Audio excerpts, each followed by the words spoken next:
Hello. Hello. How are we?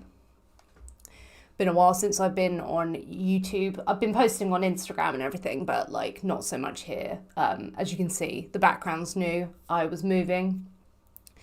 And moving is very stressful. So I, was working and everything like that. And I was like, oh, I might not have as much time to do YouTube. But still posting to Instagram and everything. But I hope you're all well. And some nonsense has happened since I've been away. I don't know how many people turn up. Maybe people have forgotten about me. But we will see. Hello, Kate. Hello, Peter. Hello, Hydes. How are we? How are we? Yeah, it turns out the guy who made Seaspiracy is apparently no longer vegan and bashing it. Well, as you can see, Ali Tabrezi is on the screen.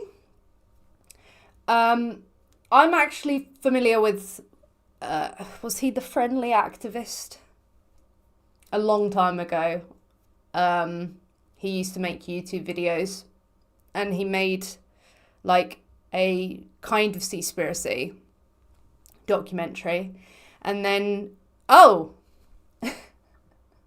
Geordie, thank you so much. Yeah, he made a documentary and ended up making a proper one called Seaspiracy. Thank you, Geordie. Salad's in the chat. Thank you so much. I am live and I should be live more now. It took a while to set everything back up and move everything over. It's been really stressful because I'm silly and I didn't pay for a van. I couldn't afford like a big van. So like the moving has been in cars and it's just been like very long. Yeah, but I'm live and a lot has happened. So I think I'm just going to tackle this one because this is the most recent one. And yeah, we're going to go through it. I've seen some of it. And yeah, it's kind of painful.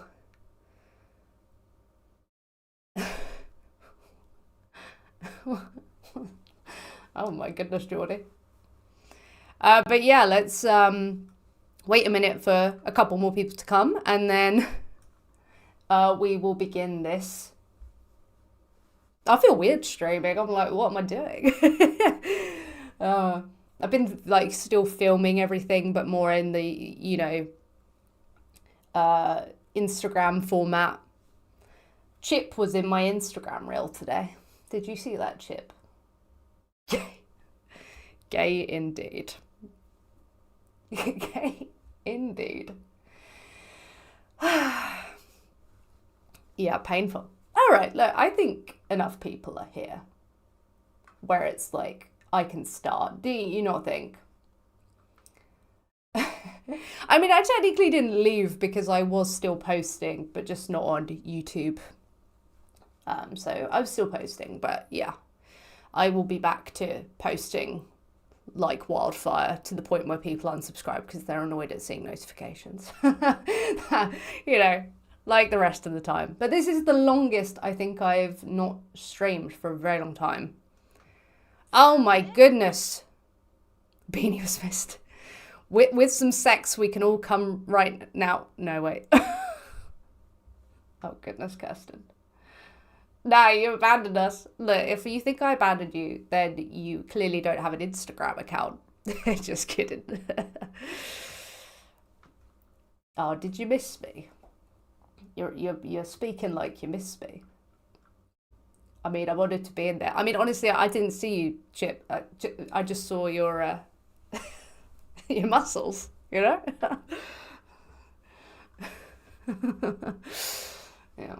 Okay, let us get on with this, shall we?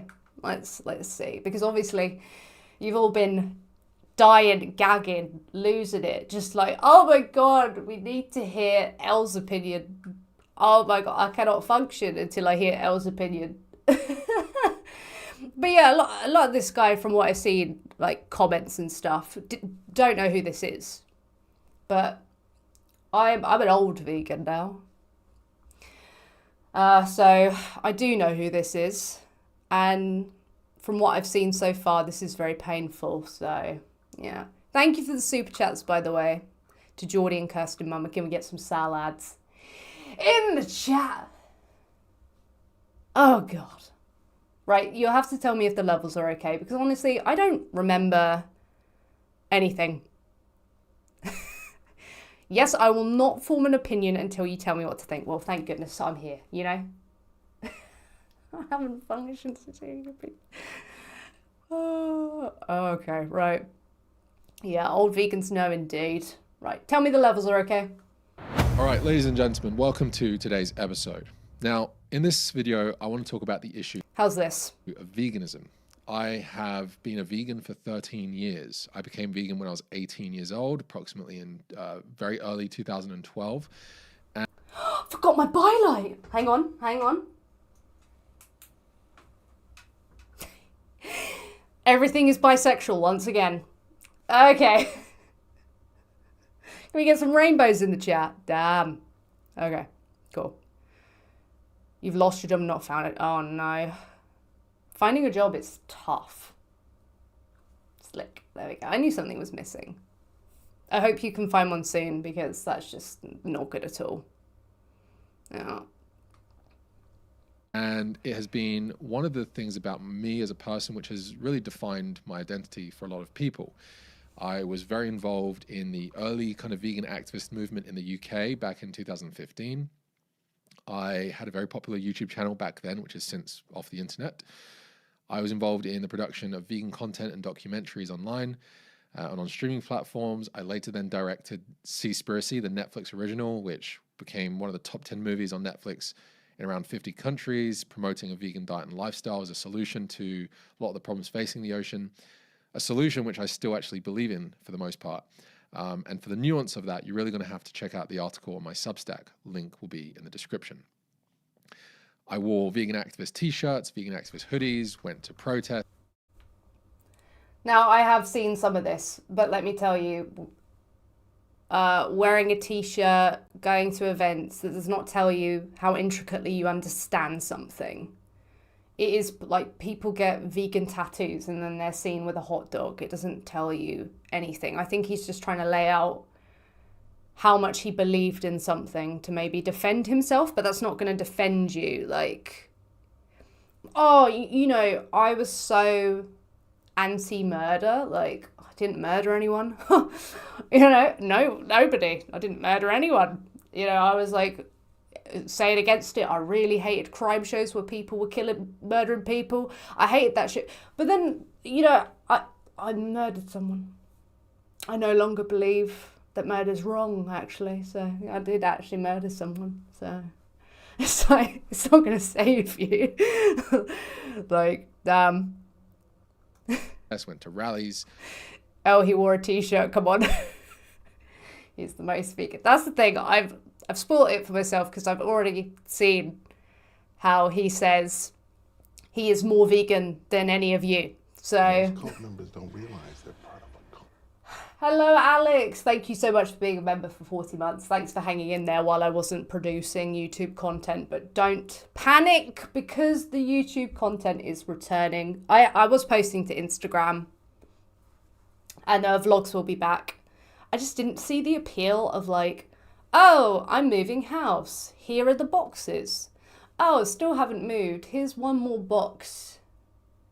You know? It was just like, nobody's going to care. So I will just try to make this as quick as possible, and then I will get back to it, as it were.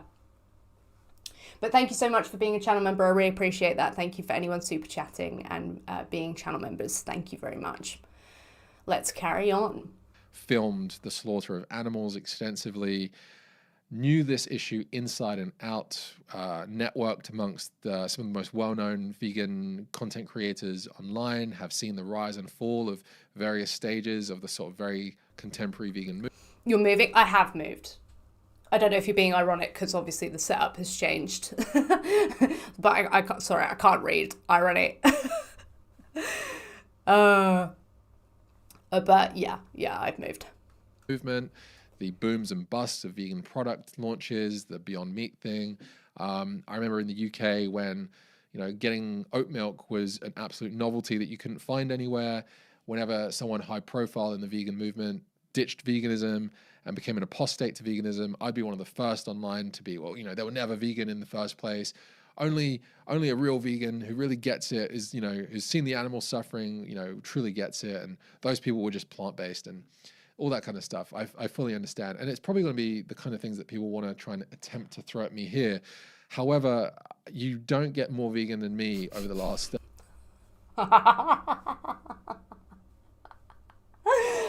Oh man, I've heard that a couple of times and it tickles me every time. Oh, you don't get more vegan than me, okay? So don't even come at me, all right? You don't get more anti-dog meat than me, all right? So now that I'm like pro-dog meat, I don't really have a problem with eating dog meat and maybe might even one day eat the dog meat myself. Maybe, possibly, who knows? Don't really find it that wrong anymore. You don't get more anti-dog meat than me, so calm down. Oh, God.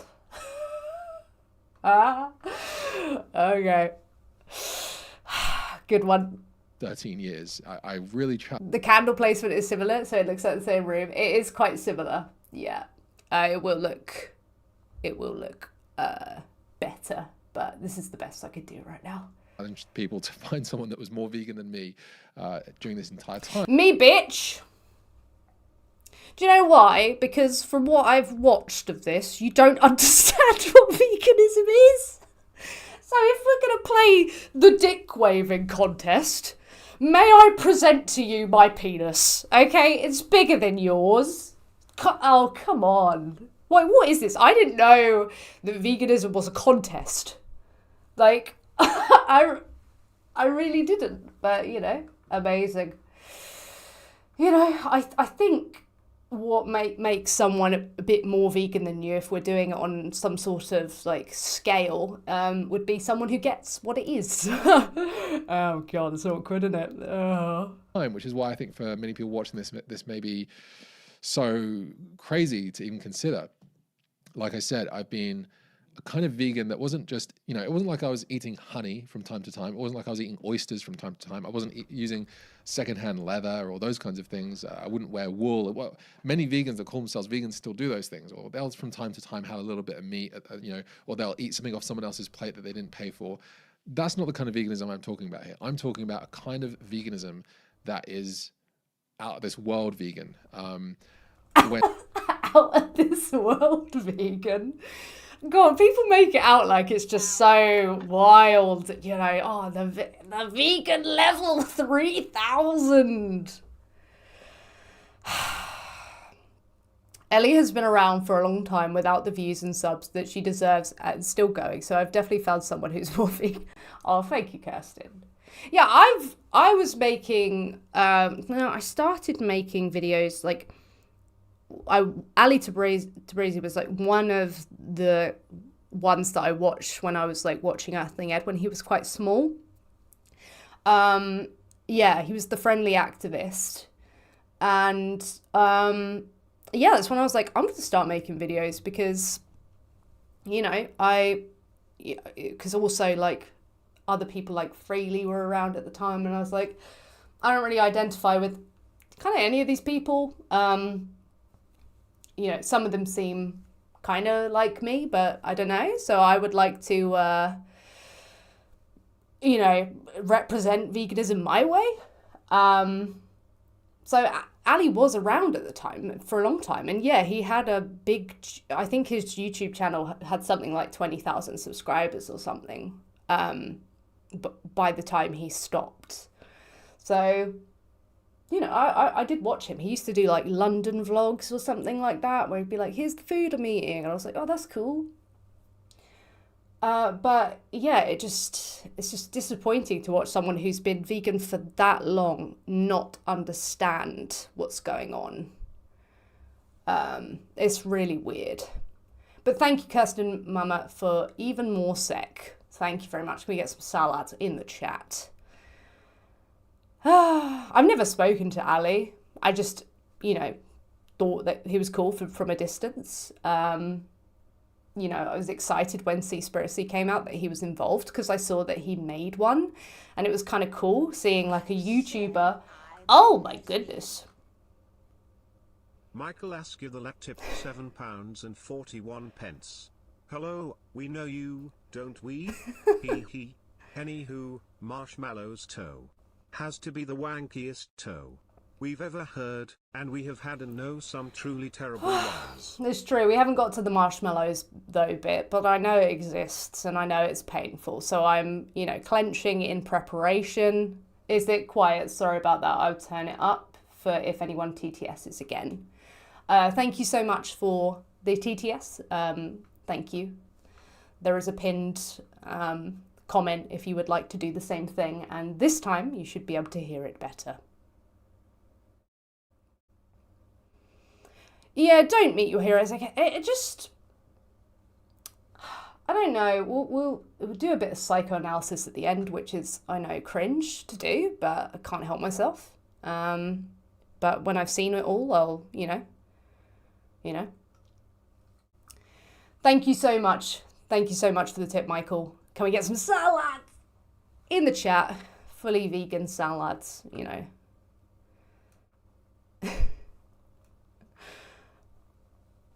Am I okay? I'm smelling onions. You know when people say, oh my God, if you start smelling burnt toast, you're having a stroke. So anytime I smell something being cooked, I'm like, oh my God, it's happening. Or like when you taste, you smell, there's a pear drops. Salad? Someone's about, what is that? Chip! Is TTS the sound it makes when you get a super chat? No, TTS is the text-to-speech that is from the pinned link in the comments. That's through Streamlabs. That's how it's text-to-speech for that one. Thank you so much for the super chat, though, Jim. What was it? If you have pear drops, someone is going into... they are having a diabetic... what is that? I forgot what it is. It's something to do with diabetes. If you can like smell pear drops, like someone smells like pear drops. Does anyone know what I'm talking about? Does anyone know? Do we have any clinical people in the chat? Feeling as bad as his video is, any point he keeps finding making it worse. No? I was taught this when I was a HCA. If you suddenly smell pear drops though, someone is, there's something happening to someone that's not good and you need to tend to them quickly. Ketoacidosis? Yeah, I think it's that. What the fuck is a pear drop? I'm really like, I'm giving people cultural shock right now. So sorry about that. Anyway, let's carry on. Sorry. Thank you so much for the super chats and the the tips. Yeah. Sorry. I'll stop now. When traveling, looking for a vegan restaurant, if it meant having to walk an extra 10 miles, walk 10 miles to find a place that did a vegan option, I would do that. And I've done that in probably 12. Why do people want fucking medals? Oh shit, it's bad. Oh shit, you had to walk. You know people. Oh, orange door hinge? Orange door hinge, the lap tipped £3.71. Don't stroke, you just got back. You're too young to stroke. You will make veganism look less spaced. True. If you have a stroke. If you hear this, you might be having a stroke. Thank you, orange door hinge. That sounds like a password you set so nobody knows what you've set it as, you know? I like that. I might use that for any hackers watching. walk 500 miles if it meant I could get vegan scran. Jeremy! Thank you to Orange. Can we get some salads in the chat? Hello, Nikki. Hello, everyone who's come in who I have not said hello to. I'm sorry. I've forgotten how you keep up with the chat. I've forgotten it all. I really have. So, by the way, put 1 in the chat if you've seen my latest Instagram reel today. Put a 2 in the chat if you haven't. Put a 3 in the chat if you don't even have Instagram. Put a 4 in the chat if you don't know what's going on. Okay? Those are your options. And it's someone, I've given 4 options, and then the real thing picks one that's not even in the criteria. Like, are you...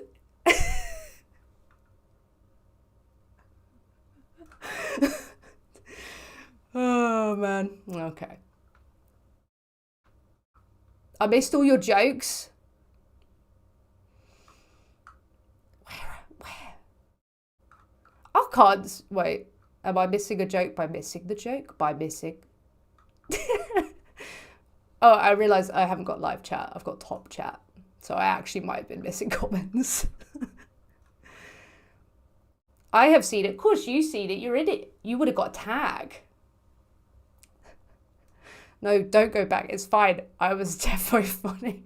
I can't see it. I see the horror. The horror. Then I see nothing else. Are you being censored? Are you being censored? In my chat? Anyway, let's carry on. Sorry, I'm really gonna try and just stop babbling, but I haven't babbled in a goddamn minute, so I can't help myself. Countries or more over my entire life as a vegan. It's something that was incredibly important to me. It was the paramount of my entire moral framework and how I existed in the world. I am someone that has quite large feet, and as a vegan, you need to then find vegan footwear, and it's already hard to find large shoes that are vegan.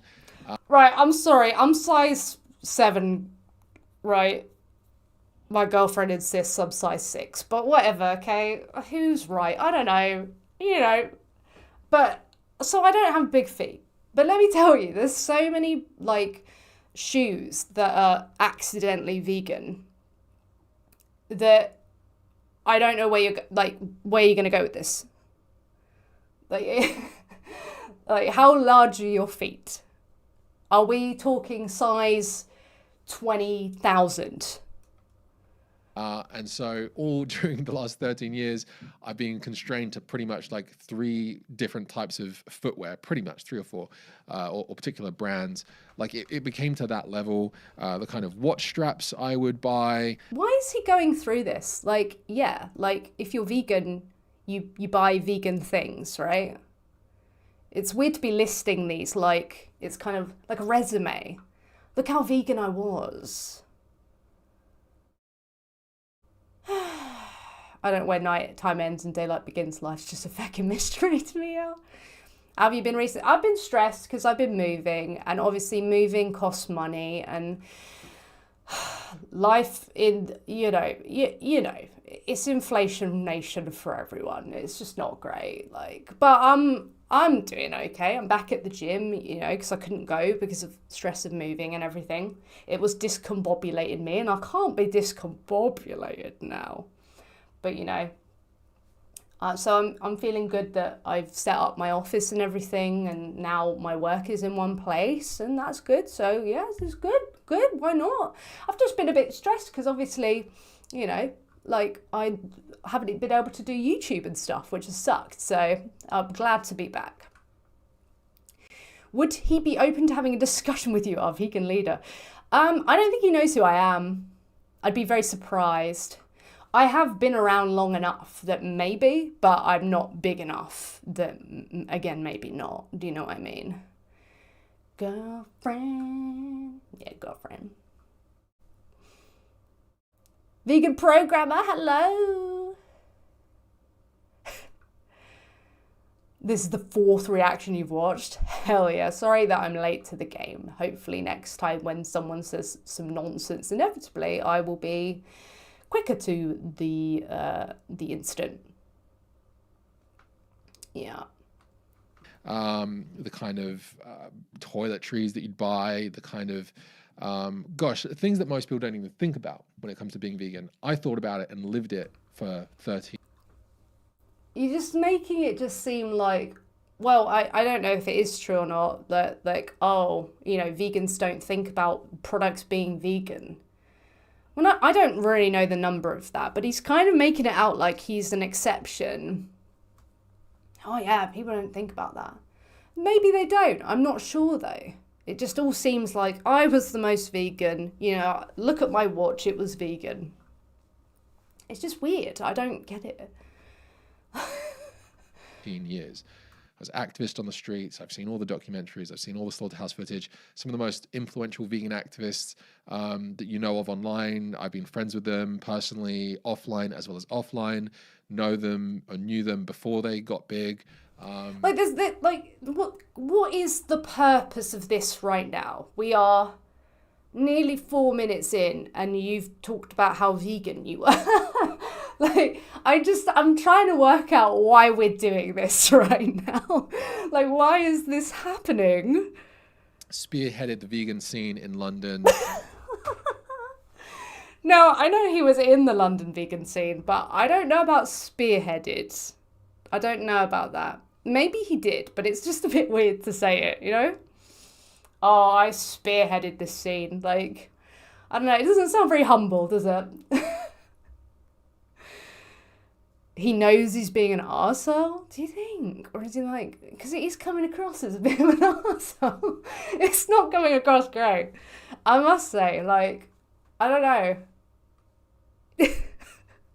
In the early stages, and really helped foster a community of sort of grassroots activists and people that cared about the cause, which then became the support. Like, this was happening in London, I'm pretty sure, way before Ali and I were even born.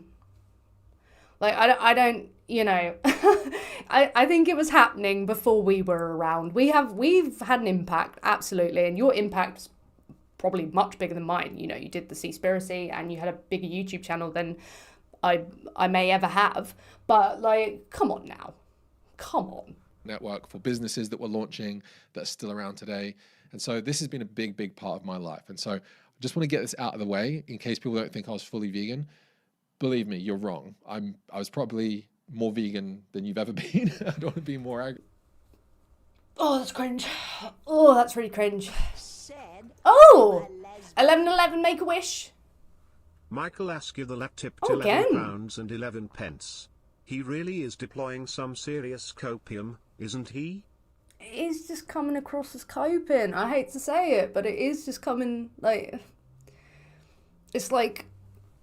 Defend, because I know what's coming. Because of what I'm about to do.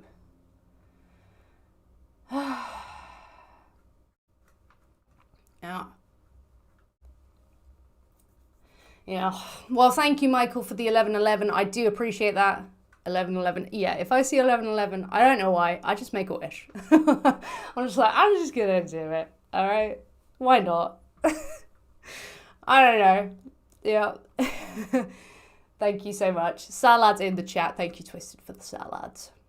Arrogant, but the point is that I'm just as vegan as you are, if not more vegan than many people watching this who may accuse me of not really getting it during this entire 30. Someone could be, I'm gonna put it in your terms, less vegan than you while telling you that you're getting it wrong. Like, if I'm sat there with a cigarette and I'm like, you know, smoking's really bad for your health. Like, it doesn't take away from the fact that I've made a claim that's the truth, but if I was sat there smoking, like, it wouldn't take away. It'd just be like, eh? Not a direct analogy there by any means, but I'm trying to think of one. But it just wouldn't take away. Like, so this whole, I was more vegan than you'll probably ever be, it's just strange. 10-year period. Moving on. The reason why I'm making this video is because I actually think, as someone who lived and breathed veganism and promoted it to many, many people, I think I've been responsible for actually spreading a kind of dangerous lie that I want to rectify in this video and set the record straight for any people I've influenced who have Dangerous. found themselves in a position that they didn't expect themselves to be, failing on the vegan diet or whatever it may be. And in order to set this out, you're going to really have to read the article on my Substack. I don't know, this is 49 minutes, so I feel like you're going to lay it out quite clearly here, otherwise it's just rambling, isn't it? So let's see. I can't emphasize that enough because I lay out my argument much better there than I do here. However, to get to the real meat of How do you know you lay it out better than you do here? Because you haven't said it yet, or maybe it's scripted. the topic in today's video, what caused me to reconsider my entire approach to veganism wasn't because of some grand, spectacular moment, this grand revelation that I finally changed my ways. And also, it wasn't because of any health issues. I think I've lost count of the hundreds of videos of YouTubers and influencers that have made videos why I'm no longer vegan. From the names of people that if I mention here, you probably won't even know because they sort of predate maybe some of your experience of the vegan scene. Celebrities that moved in and out of veganism, claiming they had brain fog or couldn't get enough protein or XYZ, only to find that really they were living off of, smoothies and not really getting the nutrition they needed, or weren't eating enough protein, or weren't taking B12 supplements and all that kind of stuff. That's not why I've changed my mind.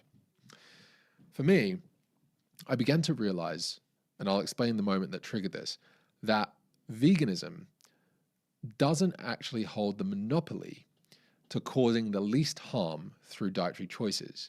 And that actually there are many examples of a vegan choice that causes more harm to animals than if you directly consumed the non-vegan counterpart to that product.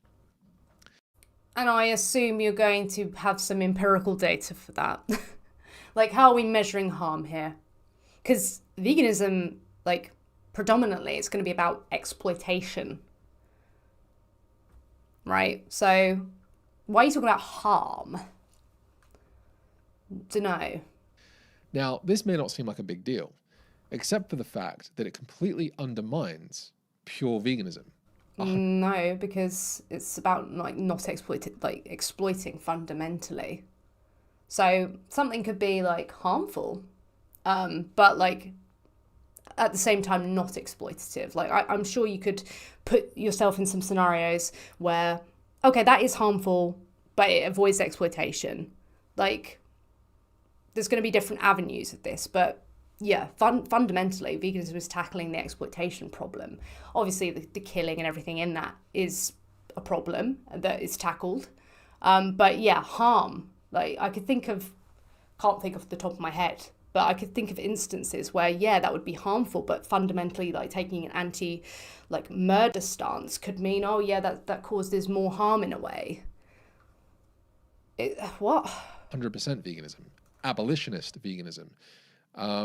Because essentially what it shows is that in instances on the fringes of the bell curve of what we eat, if you imagine the bell curve like this, and at the center you've got the staples that we all eat that's very cheap and reliable and sustainable and accessible in most places: bread, rice, pasta, beans, vegetables, fruit, peanut butter, oils, those kinds of things. On the fringes, you get specialty items that are replacement products that tend to be less accessible or more expensive, depending on where you live, by the way. And it's those things which I'm about to expose as being potentially more damaging to animals and the environment and so on. This is a fundamental problem you're going to see in a lot of what Ali says. He talks about the environment. Of course, be concerned with the environment, but veganism, say for example, you are pro-human rights. It might actually be better for the environment, and it probably is better for the environment if you're anti-human rights, because if you're anti-human rights, it might lead to more humans dying, and humans are really bad for the planet. So, you'd be as a human rights person, you'd be well, fuck the environment in this instance. If it's, protects the rights of an individual human, then I want to protect those rights. Why are we talking about the environment right now? Imagine, I could, save these humans, but, they're really bad for the environment. God, they're just, how many showers are they going to take? Oh, they're going to take a lot of showers. That's a lot of environmental damage. Like, why are you talking about the environment right now? Why are you doing that? And in which case, you're probably best off just eating the regular animal-based counterpart to it, for reasons I'm about to explain. Now, what triggered this was about a year ago, a bit more than a year ago, Here come the marshmallows. lead up to Easter in 2024. And we were going on a camping trip with my kids, my wife and kids, and we're going to this beautiful forest up a mountain and just a beautiful landscape. There's no light pollution, and you can see just millions and millions of stars. I'm going to speed him up a little bit. We wanted to bring marshmallows along, of course, for this beautiful family, memorable moment to roast on the fire. But as a vegan, of course, you have to think about this kind of stuff. Now, unlike when I used to live in the UK, where vegan products like marshmallows were a bit more accessible, even though they're a bit more expensive, here in Australia, they just really don't exist almost anywhere. So in order to get vegan marshmallows, me and my family had to drive half an hour into the city to a place we never go, to go to a specialty vegan store to buy vegan marshmallows. And then we obviously had to drive half an hour back, and we had to go over a toll bridge this time. He's just said, oh, if you're vegan, you have to think about these things. And then he's talked about like having to go out of his way. There's probably like a better way to get them, like ordering them online, you know, thinking ahead, you know, the thing that you said you literally had to do, or like making them or something like that. Like, clearly you didn't think about it very hard. Or there's another option where like you could go without the marshmallows and just toast something else. It's like this false dichotomy of to marshmallow or to not. Like, just like, do I get the, you know, cow bone marshmallow, or like, oh, do I have to like really just drive somewhere? Really? Wait, well, hang on. Let's think of an analogy, okay? I could steal from this person, right? Because they've got this microphone that I really need. Or I could drive to the shop and I could go buy it. But it's gonna be 30 minutes. So it's gonna be 30 minutes there. I'm gonna go to a place I never go. And then I'm gonna have to drive 30 minutes back. Oh God. Like, so I'd probably be better off stealing. Like, it'd just probably be better. You know, yeah, that person's right to their property violated, you know. But, like, if you think about it, like, all that went into it, I could have, like, crashed the car on the way and, like, killed someone. Like, you know, oh my God. Like, that could have been really bad. So, like, thinking of the environmental ramifications and the ramifications of, like, you know, the road and all the time, my precious time, I'm just going to steal.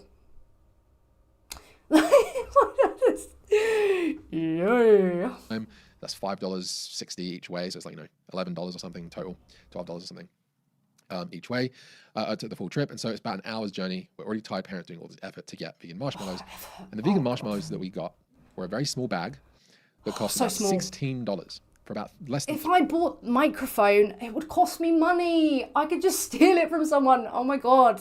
And this one isn't as good as the one they have, you know, so... 300 grams, $16.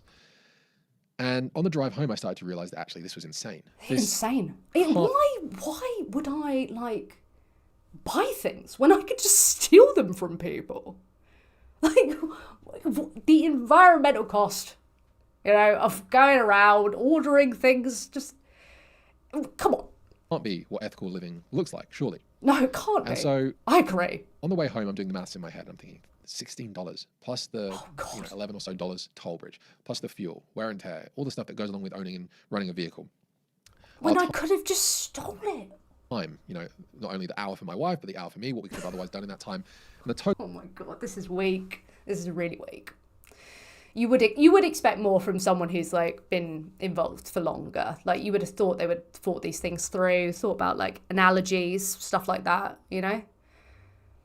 Total amount of money that we spent on this whole round trip to get a packet of marshmallows. And I started to think, well, surely if I would have just hypothetically bought the animal gelatin marshmallows at the local supermarket for, you know, $2.50 without spending all the fuel and toll bridge fees, and all the money I spared, not even if I gave all of it to an animal sanctuary, even if I just gave a couple of dollars that I saved to an animal sanctuary, surely that's going to do more tangible, measurable good. Surely, right, If instead of like going all that way and, you know, wear and tear on my vehicle, if I'd just stolen it from that person and then, I don't know, like put some money into like an anti-theft charity, like, you know, it would be the most anti-theft thing to do. I would be the most anti-theftiest anti-thiever. So, you know, the math that I was doing in the car that day was very good. Not least of which because the subsidies that are involved in the animal agriculture system subvert and distort any so-called supply and demand knock-on effect that vegan lifestyle is meant to cause. And so that was one thing, the supply and demand issue. Lastly, when it comes to things like gelatin, veganism is a principled stance. So even if it is the case that we're up against subsidies that change what supply and demand directly looks like, you're involved in a principled stance. Oh, you know, oh, the world is like, people are just going to keep killing people. They're just going to keep killing, oh God. So like, you know, I guess I'll just join in. You can't really, you know, stop people from killing people. You know, it's very complicated. This system isn't just so simple as, oh, you either kill people or you don't. You know, like all these complicated factors that go into why people kill people. Like, so you might as well just kill people. It's really an afterthought of the animal agriculture industry. It's not the thing that the industry hinges on. It's not the thing that gets most of its profits from. It's not the thing that's justifying the entire industry. It really is a byproduct, as much as vegans like to deny that. It really is a byproduct of the industry. I think it's probably more a co-product, to be honest with you, than a byproduct. I'd like to know how it's a byproduct. Like, I'm pretty sure the animal agriculture industry profits directly from selling those bones and everything like that. So I wouldn't even be convinced that it's a byproduct. I'd have to see more on that. Now, last of all, the amount of gelatin that we're talking about here is so trivial, it's laughable. In order to create 100 grams of marshmallows, you only need 1 gram of gelatin. It goes a long way. And so in a packet that's 300 grams... I only stole a little bit. It was only a bit of stealing.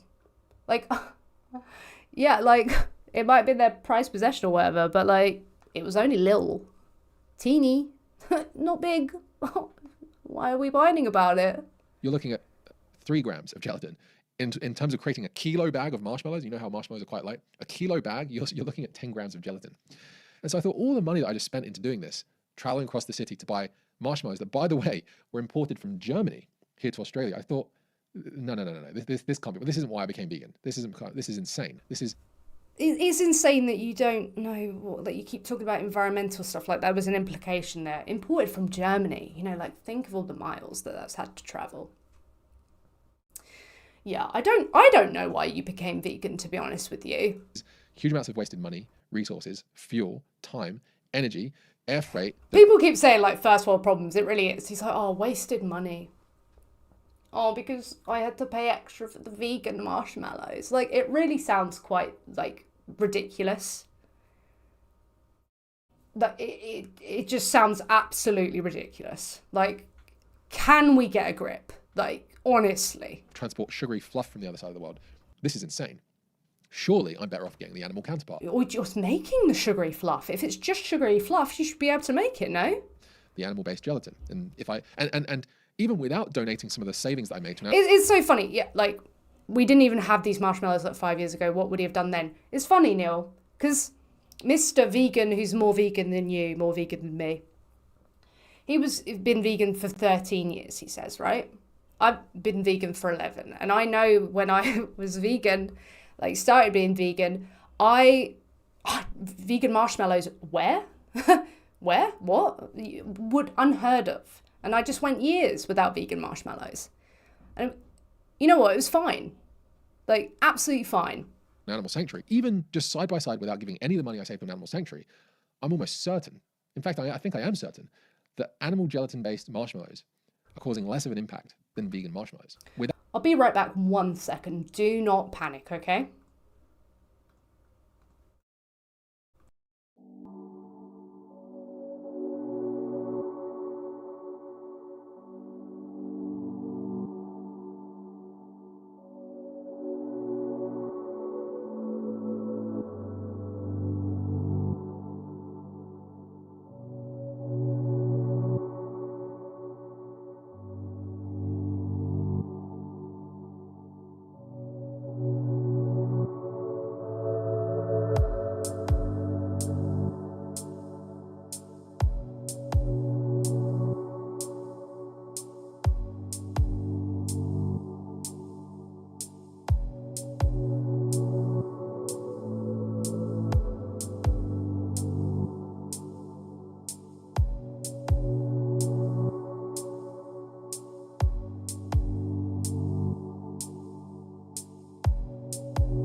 I saw some panicking. Don't worry, the house was shaking so much that it felt like someone was inside it. So I was about to do some ethical theft, you know?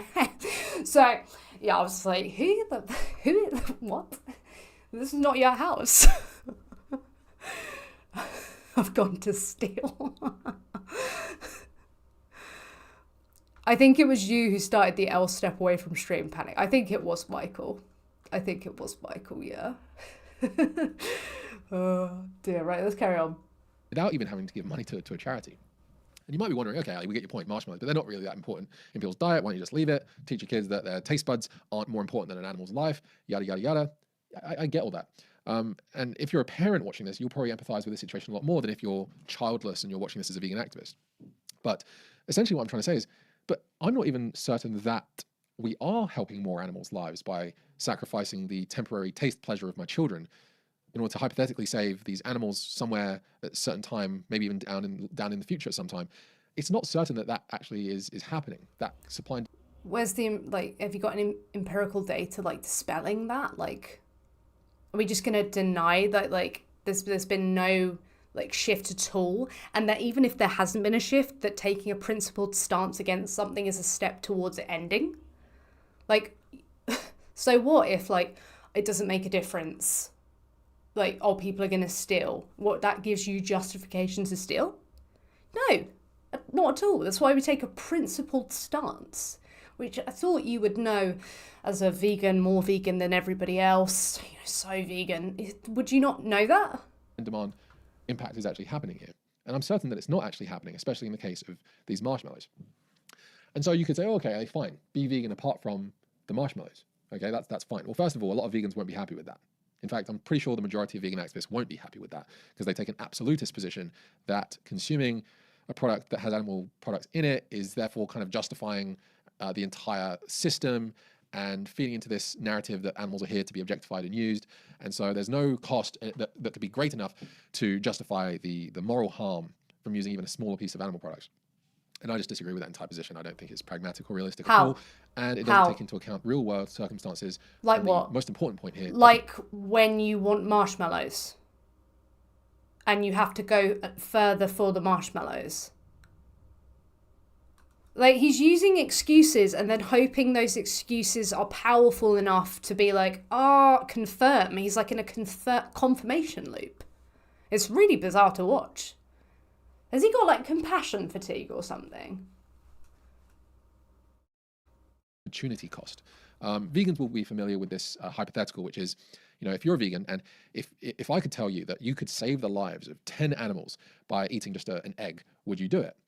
Now, to me, the answer is, well, yes, actually. I'm of the position that if I can save 10 animals by eating an egg, by having a chocolate bar with some milk in it... Well, why are you using this hypothetical? Can you demonstrate that you paying for something with, eggs or honey in it, can you show, empirically, oh, this will save 10 animals' lives? Otherwise, I don't know why you're posing it. By having some marshmallows with some animal gelatin in it? I think that's the better choice to make here. How? But vegan abolitionist attitudes to this is usually to brush it off as some kind of unrealistic hypothetical that has no bearance on the real world. Well, it turns out that... Well, hypotheticals often don't have bearing in the real world. They're to show logical consistency. But I want to know why you're posing the hypothetical. How is it applicable to your situation?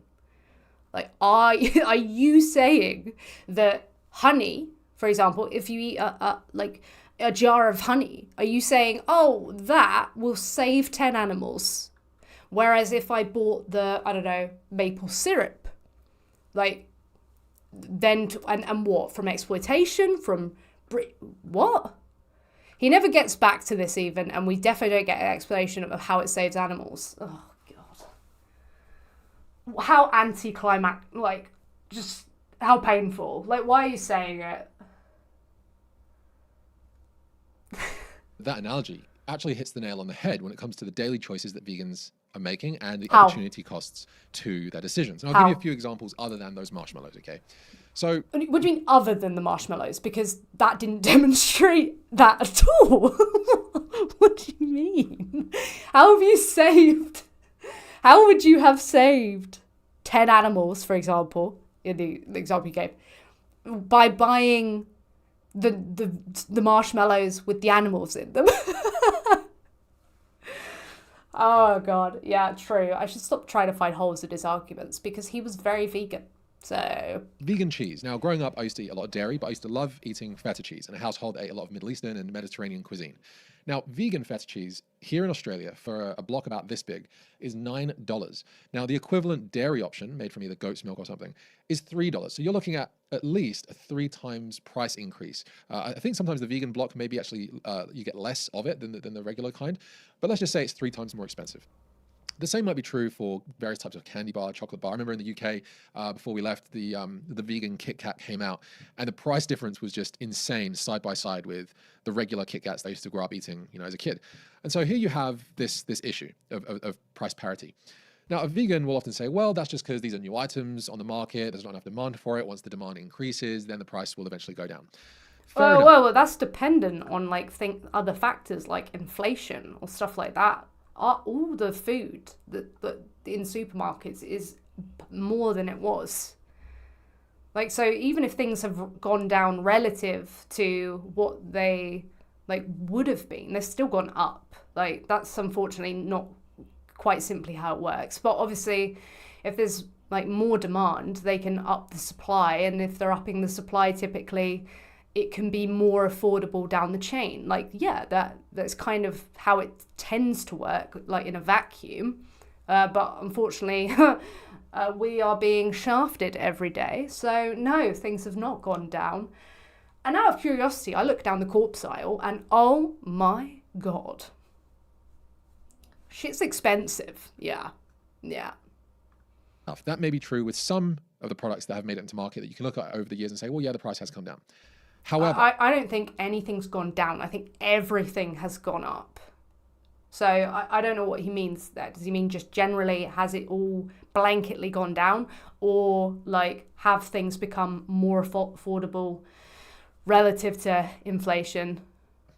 I think that's actually usually the exception to the rule. Whereas you think it is or it is? Do you any empirics, or you just vibing? Are we just vibing, pure vibes? Rule generally has been that prices haven't necessarily come down. They've either stayed the same or actually have gone up in price. Now, one quick example of this from memory is Oatly barista milk. When that came out, it was awesome. I used to drink all the time. It was around £1.50 for a litre, which was a little bit more expensive, but it tasted amazing, so whatever. Now, that about 8 years ago, it was £1.50. Today, they sell for around £2.50, maybe even £3. Inflation. We had COVID. We had all these things that upped the price. We left the EU. All these things were anticipated to make things be more expensive. That's actually not gone up significantly from what I thought it was. I can't remember the prices of things. But don't buy Oatly then. Buy Tesco own brand. Buy the cheaper ones. Oatly is up there with, I don't know, minor figures.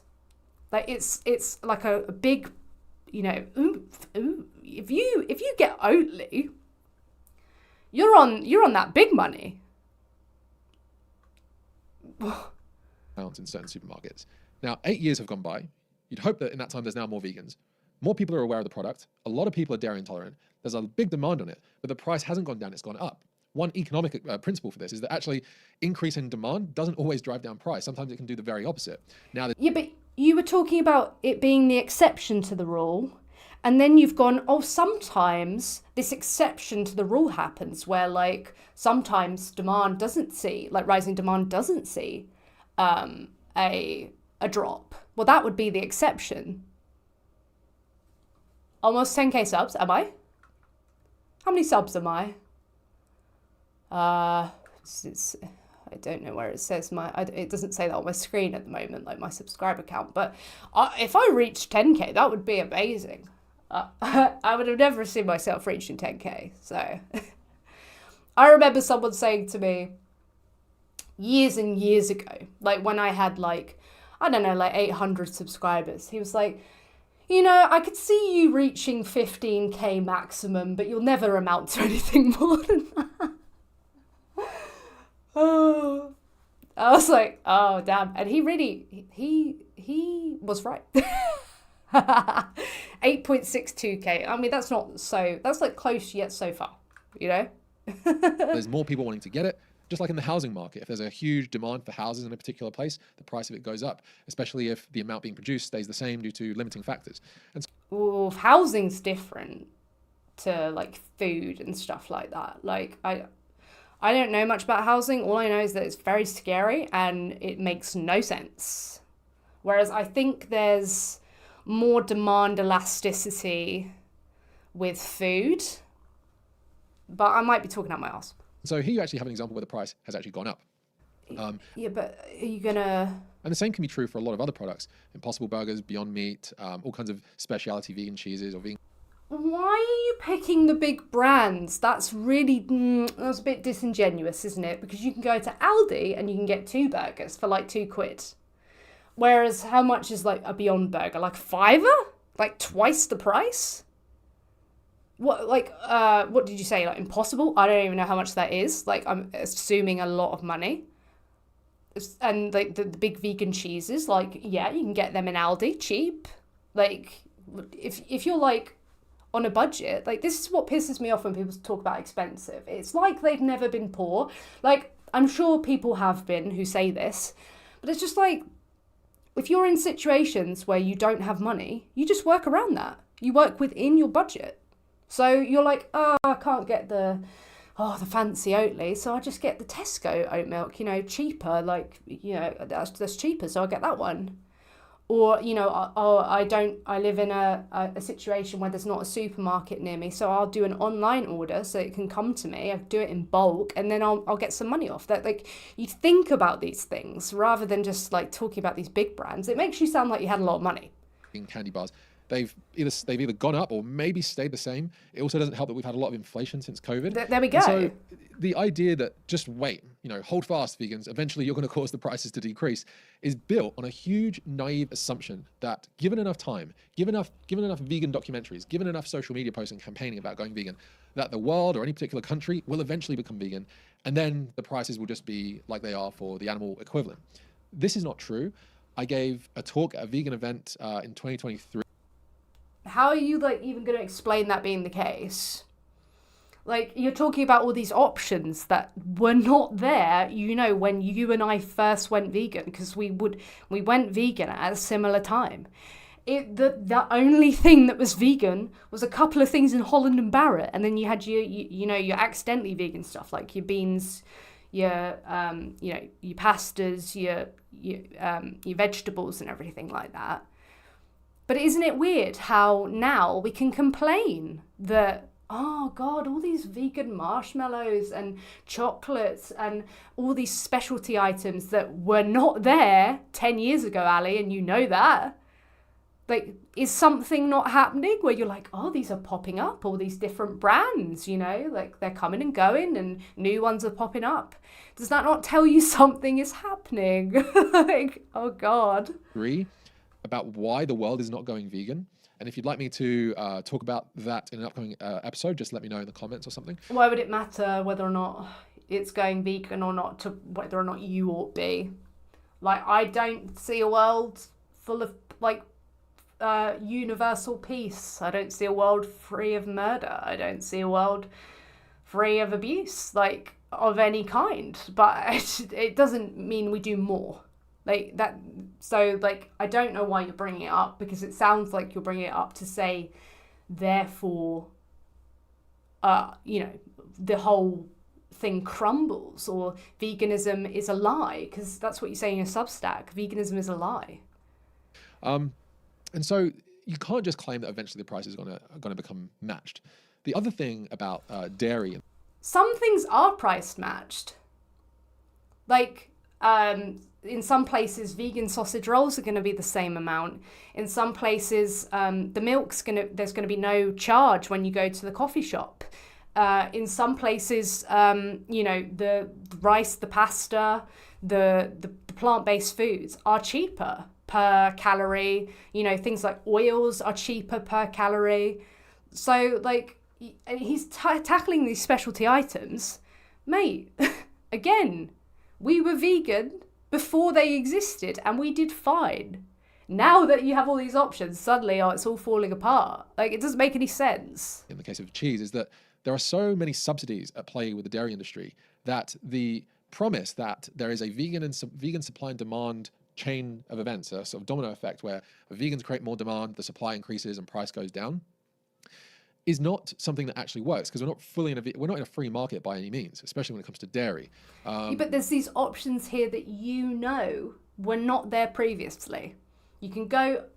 When we were first vegan, the little free from aisle was pathetic. You had like your really crap vegan milks, a couple of them. Now there's a whole aisle dedicated to all these different brands and all these different types. Like, so yeah, the price hasn't gone down, and there's a lot going on with that. Like, as you said, like inflation and everything like that. So we don't really know, say, if they hadn't put up the price of all food.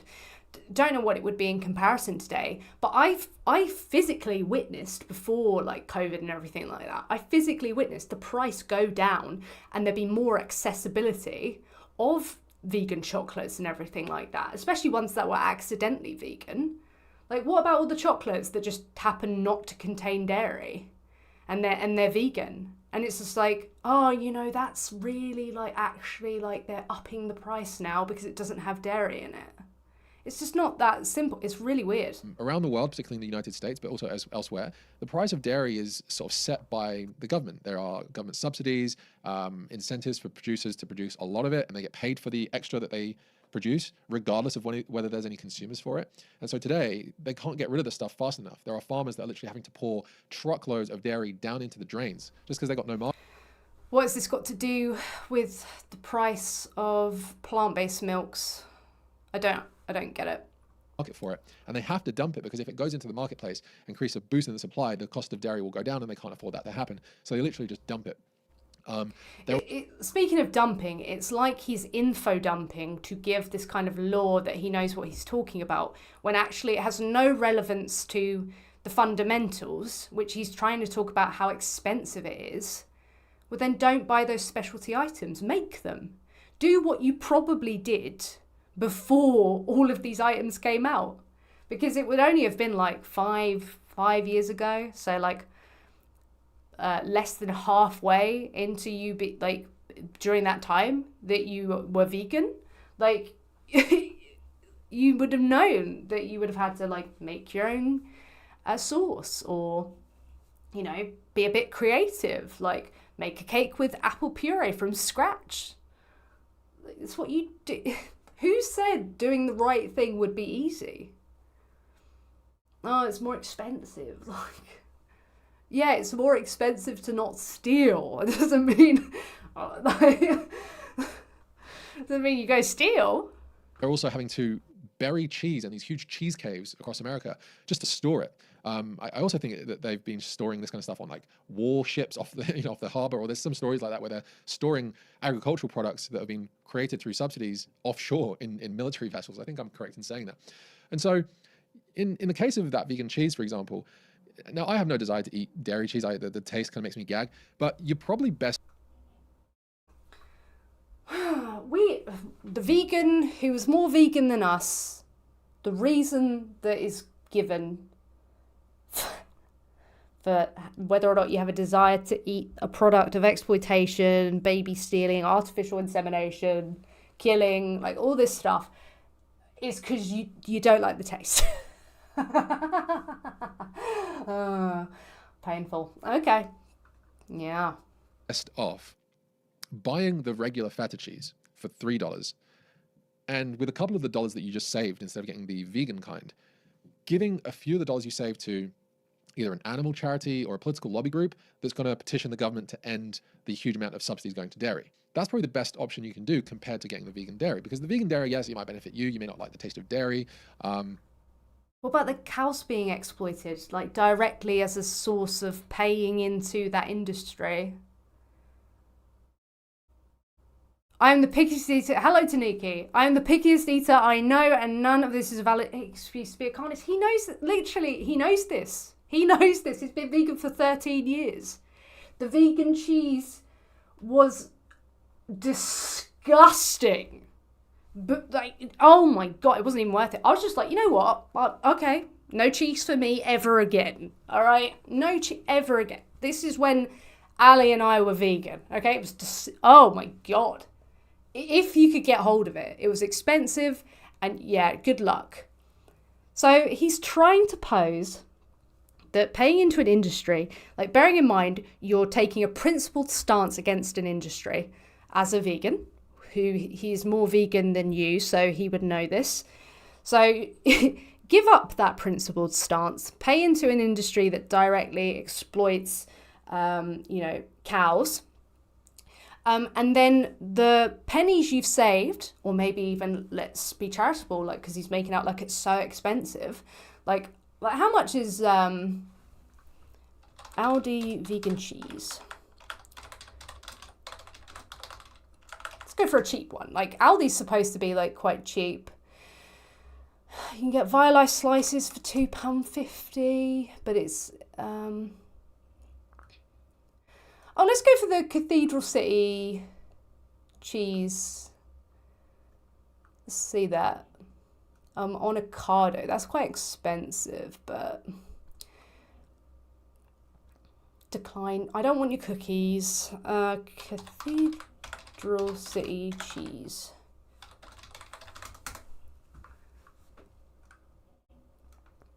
Okay, so on offer right now, $3.65 it was, now it's $3.25 for 350 grams, but that's the disgusting dairy cheese.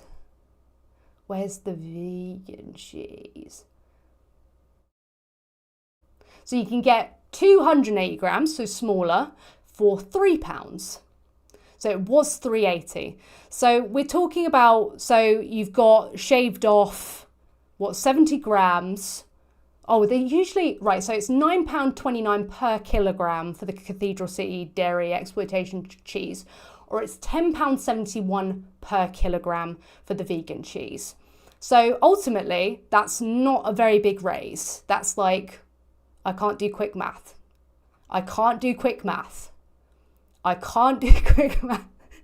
Less than £1 per kilogram difference. So you're telling me, so say for example, okay, principled vegan here, vegan 13 years, not as vegan as Ali Tabrizi, obviously, but I'm trying. So I'm like, you know what? I could get that less than £1. I could buy that dairy cheese, pay for that cow to be exploited, pay into that industry, go against my principles, and then I can donate that, 60p to animal sanctuary to help the same sort of animal who I've just paid to be exploited. And I am empirically doing better for the animals. Right.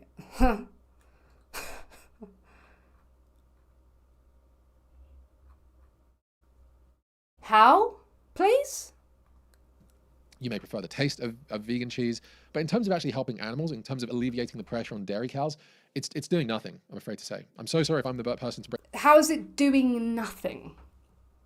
How is it doing nothing to take a principled stance against something and be a person in part of social justice movement trying to make a change for the future? Even if it's doing absolutely nothing to be against abuse, principally, you should be against it, no? Break the news of this to you, but the subsidies involved in dairy supply are such that there's nothing a vegan has done when it comes to buying non-dairy products that's really made too much of it. I think you'll find that, dairy, flesh as products, something called demand elasticity. They're not very demand elastic. They're quite demand inelastic. But from what I understand, the demand elasticity has changed as a result of people changing their habits when it comes to flesh and dairy. So first, demonstrate that no change has happened. Demonstrate that, as a result of all these factors, like population increase, things like that, like inflation, demonstrate, okay, yeah, no, if vegans didn't exist, this wouldn't have changed anything. It's just a mounting like a feat on you to actually substantiate that claim. You're not going to be able to do it, I'm afraid. Of an impact. Now, you could say that the overall non-dairy market of sort of plant-based milks, soy milks, oat milks, as a collective, has put pressure on the dairy industry in certain places, such. Then saying it's done nothing makes no sense. This has done nothing at all. In some places, it might have done something. Oh, fuck. What is your point? Oh, no.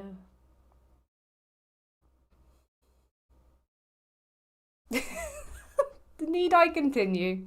Shall I just stop here? Damn, bitch. Such as the UK, where there are examples of dairy farms that are now not so profitable, and it's something that they predict will be out of business at one day.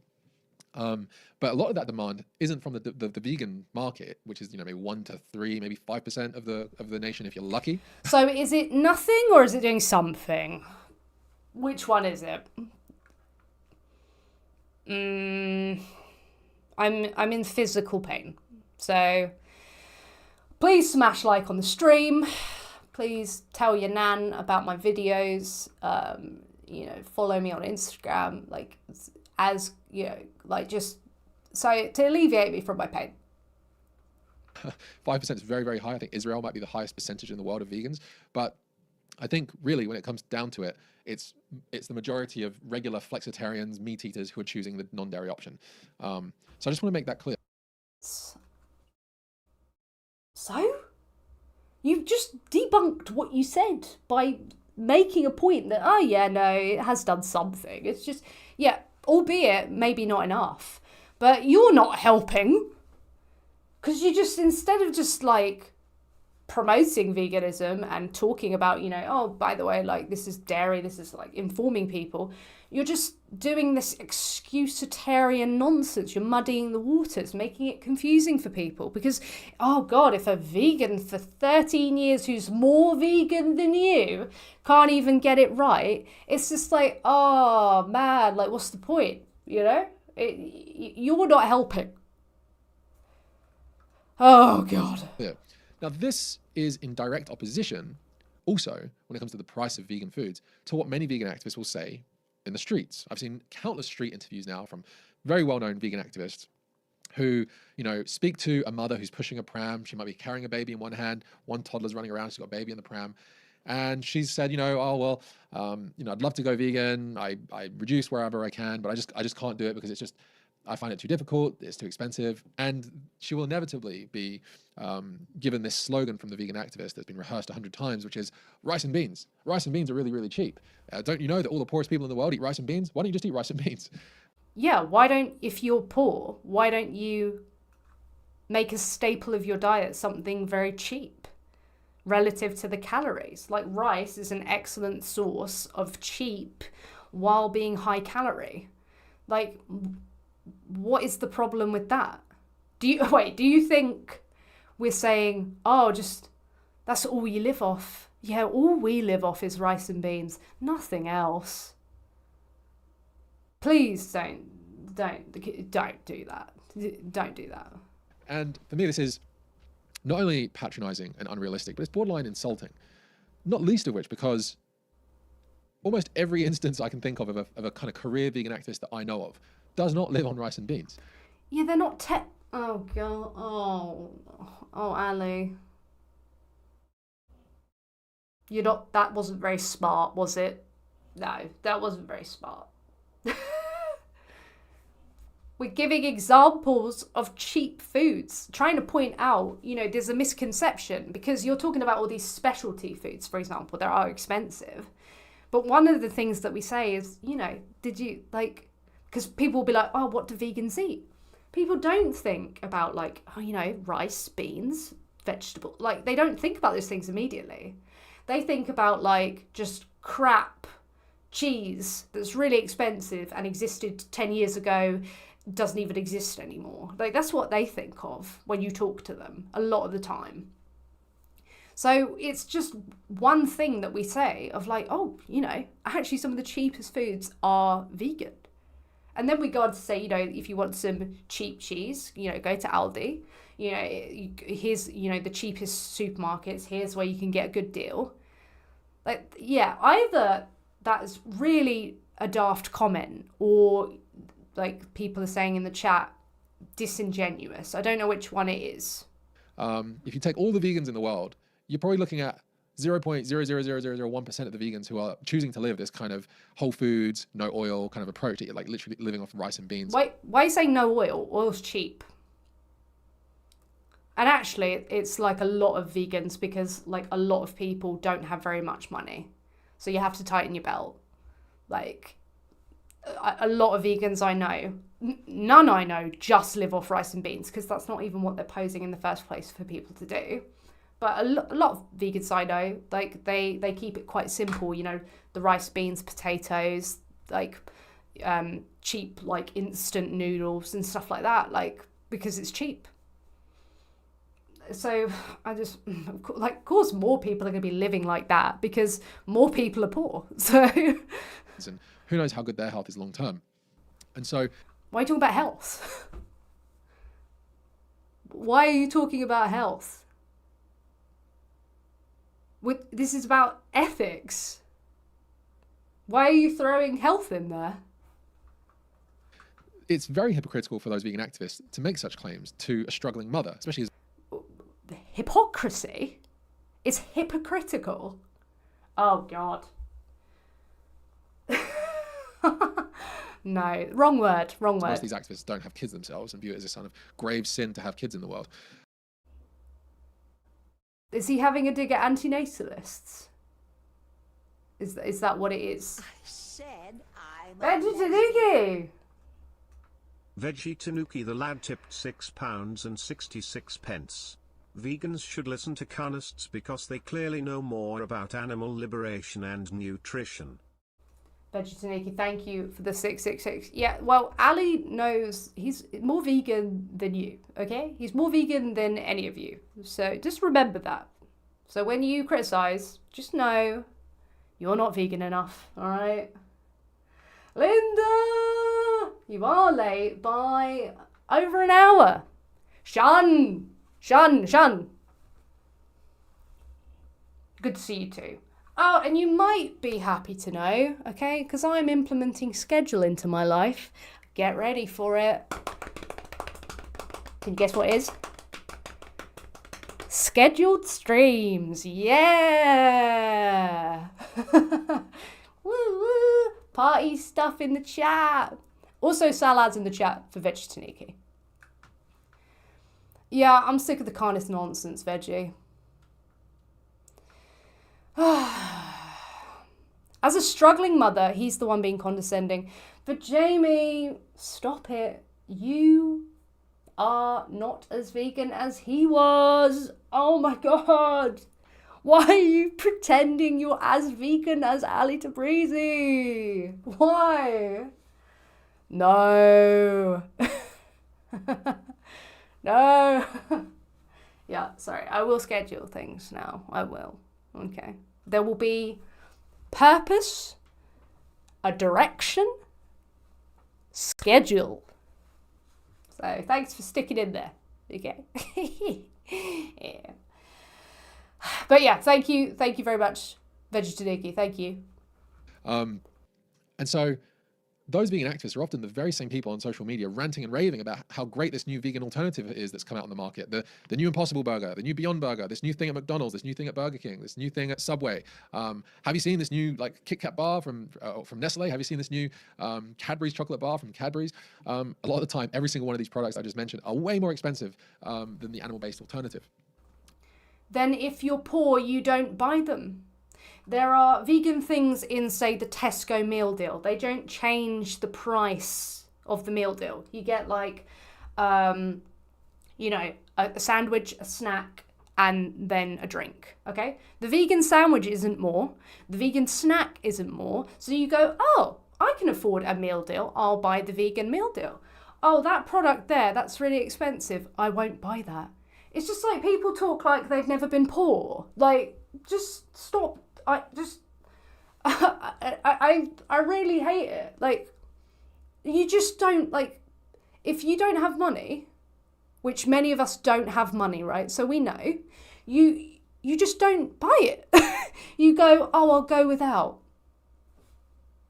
Oh, I'm poor. I can't afford that. So no, I can't have that thing like I wanted. Like, you just make you just make like the most atrocious things to satisfy your sweet tooth. Like, you're like, okay, you know, I'll get like, I don't know, peanut butter and jelly, like because jam's cheap, peanut butter's quite cheap depending on which one you get, and you know, bread's cheap. So, well, nothing's cheap now, but you know what I mean, cheaper. So I'll have those. Or, you know, I'll buy this product or shop at this shop because this shop is cheaper.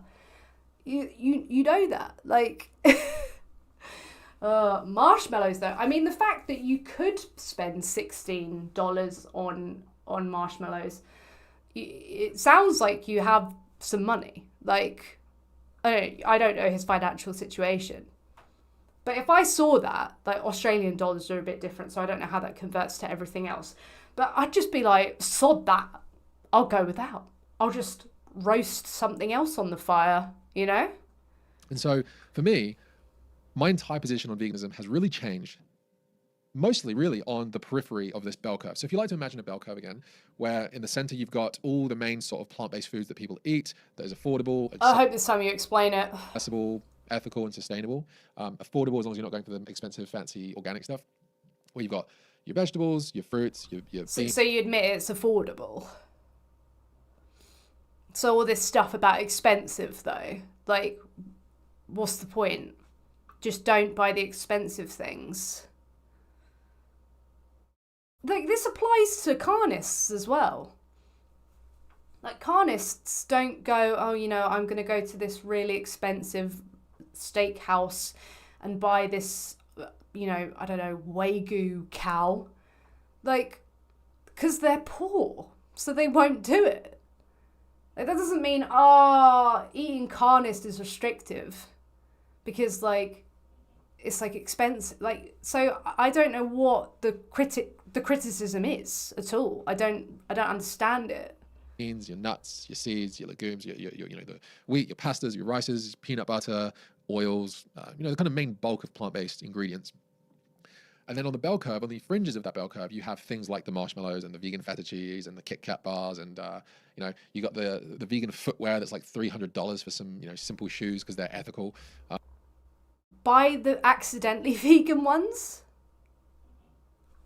You're being. I no longer think you're silly. I think you're being disingenuous.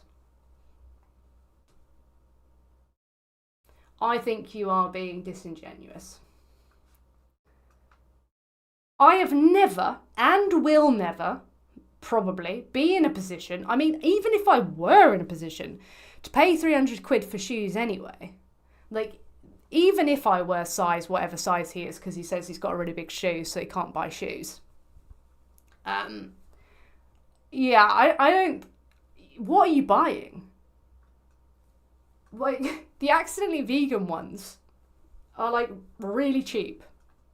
Made from, like, mushroom fibers or something ridiculous, or vegan toiletries, or you name it. Vegan toiletries are expensive. Like, you just go to a shop, like, that has ones that are vegan. Like, they're gonna be vegan. Like, Superdrug, for example, in the UK, like, that's notably been for a very long time cruelty-free and mostly plant, like, vegan-friendly stuff. It's not more expensive because it is. Most things are just like, oh, they just so happen to not exploit animals in the process of this, so it turns out that this is suitable for vegans. Any number of products, and there are thousands upon thousands that are niche, that are vegan, and they're very expensive, usually very inaccessible. And actually some of that I don't believe that. I don't think that's like, I don't think he's telling the truth. No, I don't know if he's intentionally lying or anything, but I just don't think that's truthful. The bell curve creeps into the middle a lot of the time, depending on where you live in the world, where dairy cheese in the UK may be cheap, but in Australia it's very, very expensive and kind of falls into that fringe area yet again. But nevertheless, Then just like make your own vegan cheese. If it's expensive where you are, make the components. Like you can make like a nacho cheese out of carrots and potatoes. Like do stuff like that. Like there you go. Like you can literally do that in like 15 minutes. Most cult members don't Veg realize head. £3.43 is in my bank account until Monday. Still vegan. No, veganism is expensive, veg head. So you have to just like, I don't know, give it up. Okay, you know, just give up the gig. Okay, expensive though. Just terrible. It's like very patronizing. Like he's talking about how patronizing it is to like poor people, but it's patronizing to poor people to act like they can't just be ethical people because it's expensive. Like I feel patronized. Like I'm in a better position than I was, but I'm not like by any means rich, and I have to live with the fact I probably never will be, right? And like I feel patronized. Okay. I wonder what Kip and Cam think about this guy now. Yeah, I don't know. At the core of it all is that he doesn't care some sentient individual is exploited the product he buys. It seems like that. Thank you, A. Thank you. Can we get some salads in the chat for Veghead and for A? I just don't buy it. Like, it is patronising to be like, oh yeah, you will not make the right choice because the right choice is expensive. Like, you can't be expected to make the right choice because it might cost more. Please. Is usually a big part of people's regular diets before they become vegan. Now, my attitude is now such that I actually don't think that opting for the vegan option on the fringes of that bell curve are necessarily doing any good for animals because of the opportunity cost that you've just lost to make a better impact elsewhere.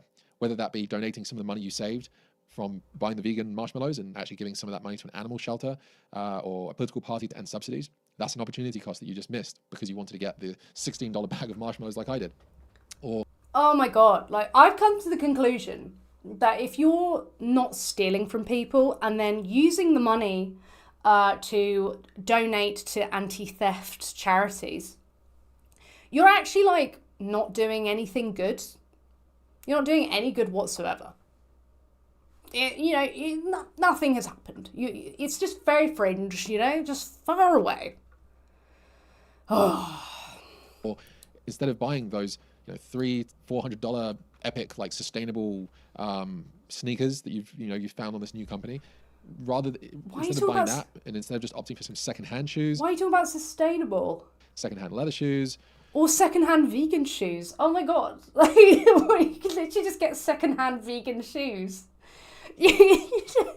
What do you mean? Mass-produced shoes or whatever. I don't know what you want to make the alternative here, but you're probably best off making that option. And with the hundreds of dollars you've now saved, You're being dishonest now, Ali. Again, it's very dishonest. It's either a really expensive thing, right, that's vegan and sustainable for some reason, we're adding that, or cheap thing that means an animal was exploited. It doesn't have to be that. You go on like something like Vinted or something and just get the vegan option.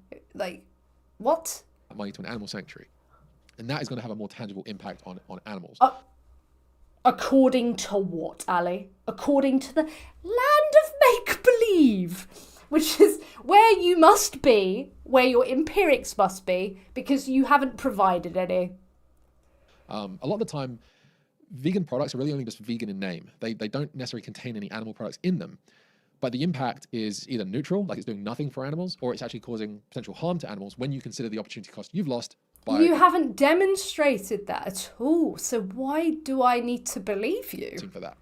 And so one of the big messages really, and the big point of this whole video is not everything that says it's vegan does anything good for animals. It's just that it's not about doing anything good for animals. It's about not exploiting them. You should know as the top more vegan than anybody else in this chat. Oh my God. It's vegan in name only.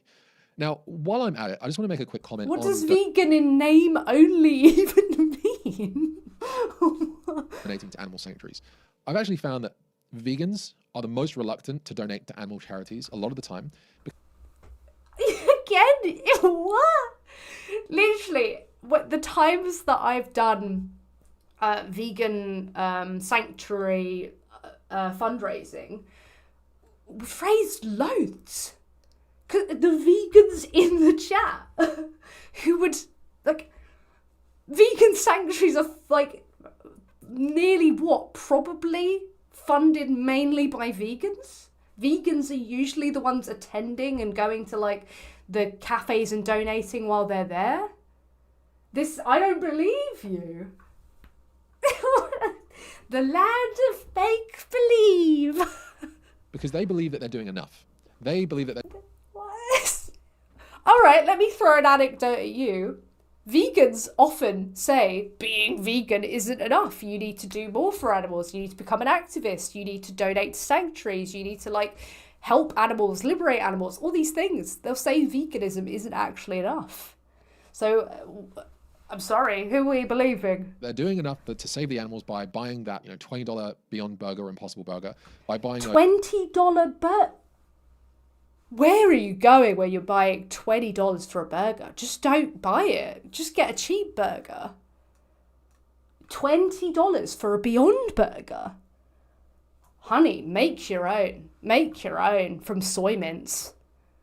Save the money. those expensive vegan trainers, sneakers, or boots.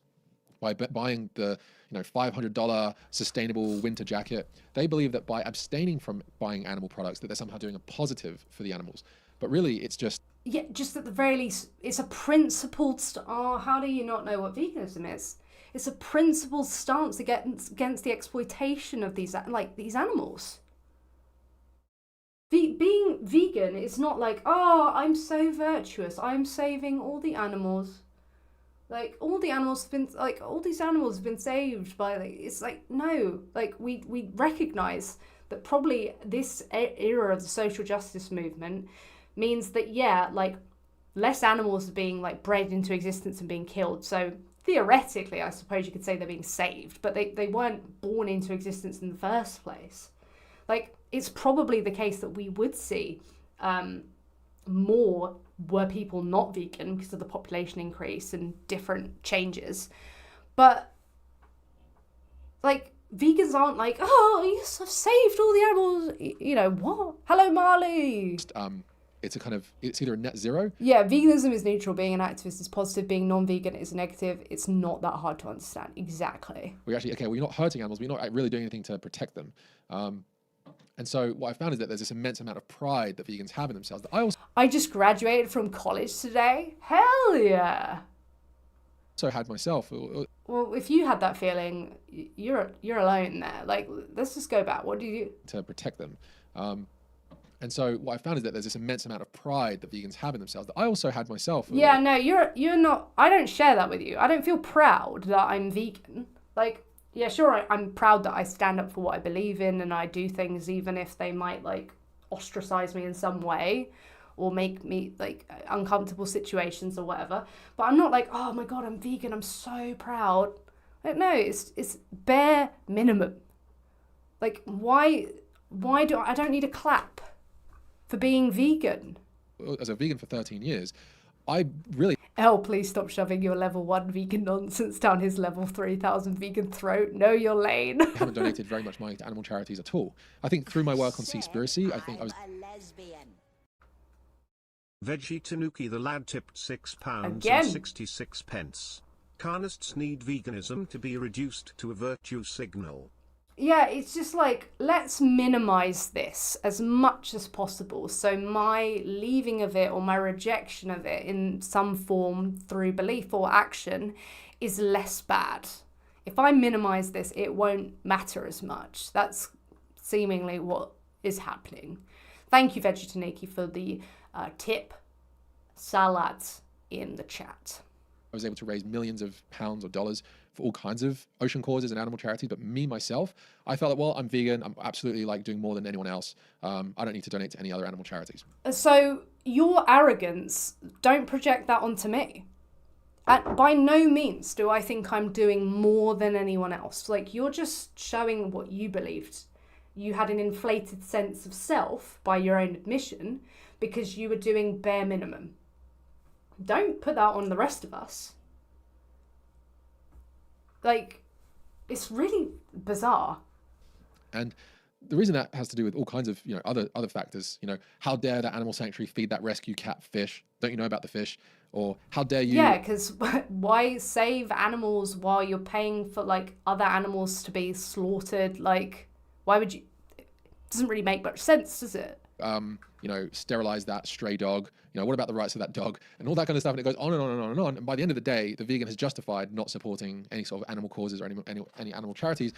They just donate to one that aligns with what they agree with. Like some sanctuaries won't even be vegan. Some sanctuaries will have cats who are like on plant-based diets. Some will feed them eggs. Some will feed them other animals. Some will be like completely vegan. Like, you just find out the one that like aligns with your values and you would donate there, and that's what vegans do. Literally no vegan thinks this way. Nice straw man is weird.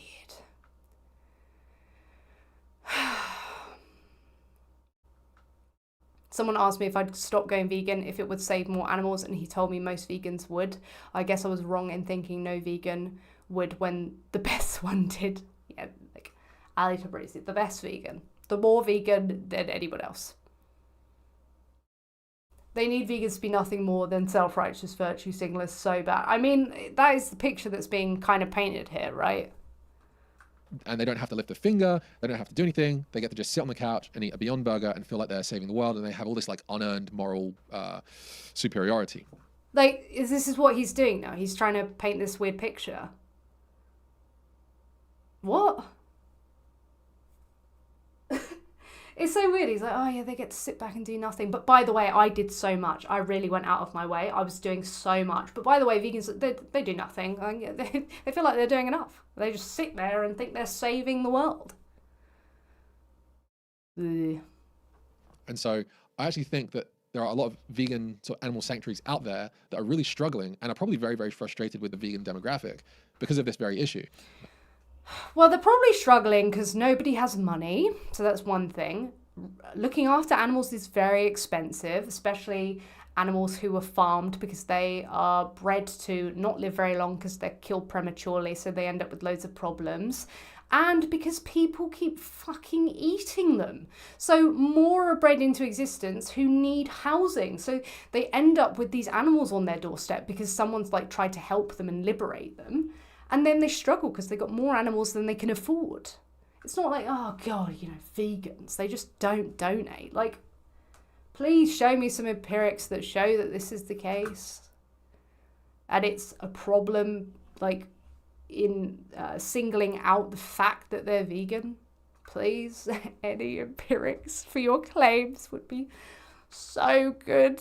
And my answer to this is actually, first, I think if vegans were to stop buying those really fringe, expensive vegan products and instead get... Oh, for example, the things that a lot of or not a lot, some sanctuaries sell, for example, the Retreat Animal Rescue in Kent, they have this cafe and they have a shop. And in that shop, they sell these specialty vegan items that are more expensive that you can't find as much of. Am I meant to believe that if I go there and I was like, oh yeah, I'll buy the vegan cheese here. Yeah, I'll support them. Yeah. Oh no, wait, I should go buy the dairy cheese, save my money, and then I could donate this extra 70p to the sanctuary. And I've done so much more. Get secondhand alternatives or buy the cheaper animal-based option like the Maltesers or the Kit Kats or the marshmallows. The secondhand alternatives to what, food? Or are you talking about like non-food? What? We can just don't buy them. If you can't afford them, don't buy them. It's what we did before, Ali. Why are you overcomplicating this? This is, where has this come from? Something has happened. The money that they saved, if they were to give that to an animal sanctuary, I think that's going to do a lot more good. Now, According to what? Nothing. You've got nothing. moving on to a few other big problems with veganism. I'm getting so bored. Okay, so we're going to just speed this up, and I'm going to try not to interrupt too much. I urge you to check out the Substack article linked in the description of this video, because it's really where I lay out even more arguments against veganism than I do right here. Sorry, you've made an argument so far?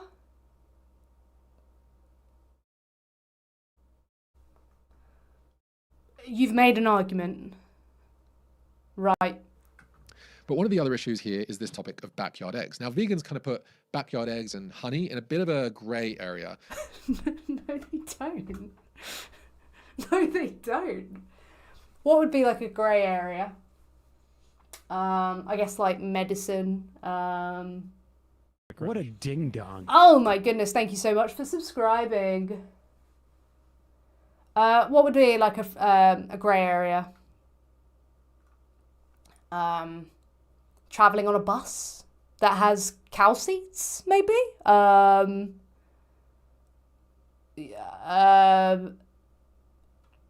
don't know, like IV fluid when you have been hospitalized, something like that. Like, it wouldn't be backyard eggs and honey. No. Where it's not as visually... Who is this person? Marley, this is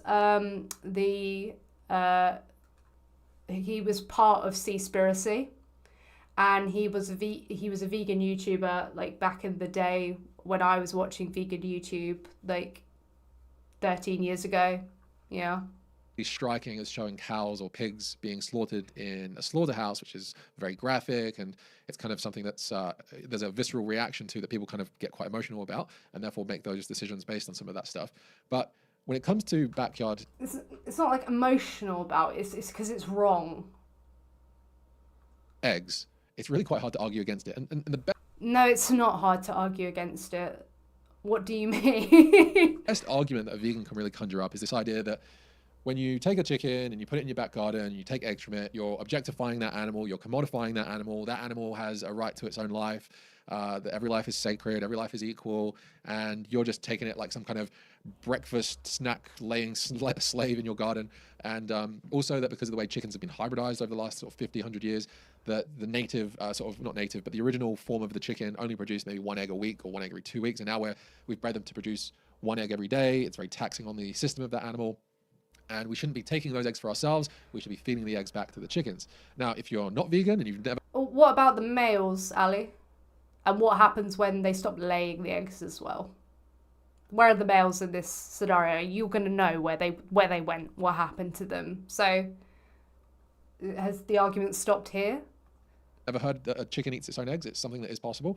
Animal sanctuaries run by vegans, what they usually do is they take those eggs and they just smash them on the ground, and all the chickens come over and start pecking at it and having a little bit of it. However, there's only so much egg that you can feed back to a chicken. Chickens don't always want to eat the eggs as well. Sometimes they're not interested in that. And so the idea that you can kind of disappear the problem by giving that kind of rebuttal isn't good enough in my book. Also, the questions around... Well, you're not even fairly... Like, why have you omitted the information about the males and, like, what happens when they no longer lay eggs? Objectification around that kind of animal. It's not a grey area, but you're not even like dealing with the situation like in a fair way. It's a very, very weak argument as well, because there are tons of other examples where we have mutual relationships where it's not exploitative. And I think rescuing a chicken from a life in a factory farm or elsewhere and giving it safety of your garden where it can roll around, dust bathe, eat any of the critters on the ground, eat some of your food waste and have a good life, and you just take an egg from it that they're not going to be interested anyway. I mean, come on. How do you know they're not going to be interested in it? Like, hens can be very protective over their eggs, right? And if they witness you taking it or it goes, that can promote them laying another one, which we've just gone through is taxing on their body. And this idea that they are someone to take from is a fundamental issue that, by the way, you know, you level, I don't know, what are you, 700,000 vegan? You should know this. That seems like one of the best lives that a chicken can live in the life of all chickens ever. And so or one where you don't take their eggs from them. You leave them alone. It's really, the disingenuous nature just like keeps increasing. It kind of falls apart very, very quickly. Now, here's the thing though, and this is really the crux of the backyard egg issue. The idea that eating a backyard egg is unethical and immoral, and that somewhere between that chicken laying it and you grabbing it, something deeply wrong has just occurred, really, really breaks down when you compare it to the alternative. So what is the alternative to an egg for a vegan? The answer... Oh my goodness, Kerry sent 5 vegan gays gift memberships. Most cult members don't realize they're part of a cult. Hell yeah. Everyone say thank you to Kerry. Thank you so much. I do appreciate that. Oh, I can't wait for him to lay out the alternative. I really can't because, yeah. Oh, God. Vegan cult indeed.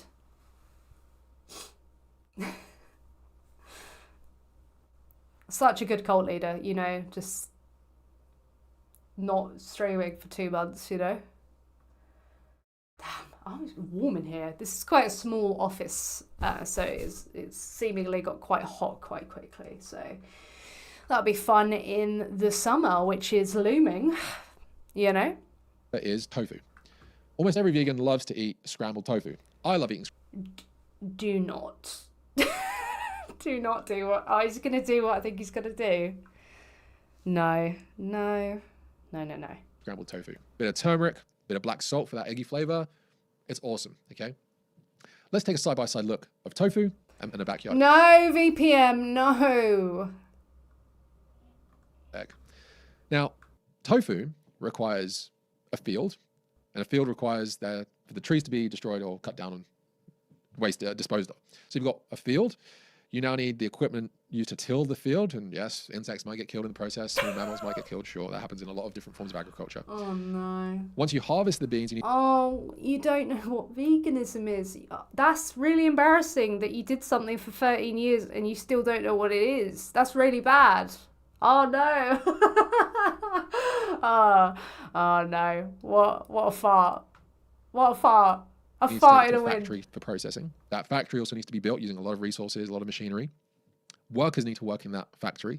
Those workers are not vegan. The wages that a vegan Do you know what veganism is? No, you don't. is helping to pay for by the demand for the tofu Twat logic detected. It is twat logic. is going to pay for a worker who's eventually going to buy animals to eat anyway. So there's that as well. The tofu isn't usually produced in your own country, or those beans at least, so they need to be shipped around the world. Once the tofu is produced, it needs to be packed. What's this got to do with exploiting an individual? What? It's like I hate using this word because people use it without like knowing what it means all the time, and they throw it around.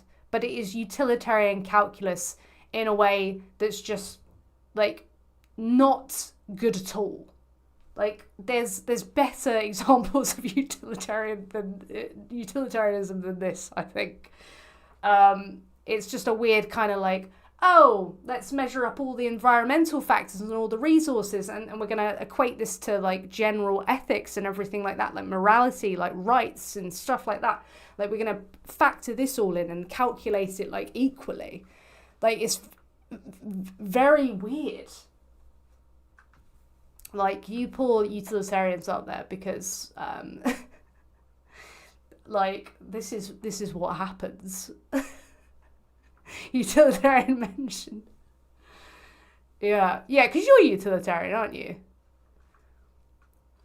But yeah, this is very, like, here's the, like, equalizing everything, here's the calculus, here's the means, and here is the overall impact, and it's all like worse if we calculate all this.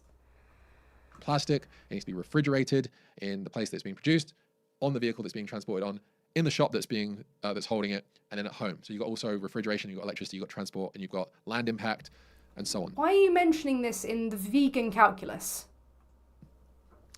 Side by side with an egg from a chicken that was rescued in your garden, eating bugs on the ground, or eating scraps of food that you left behind, producing an egg. Which one's more ethical? Well,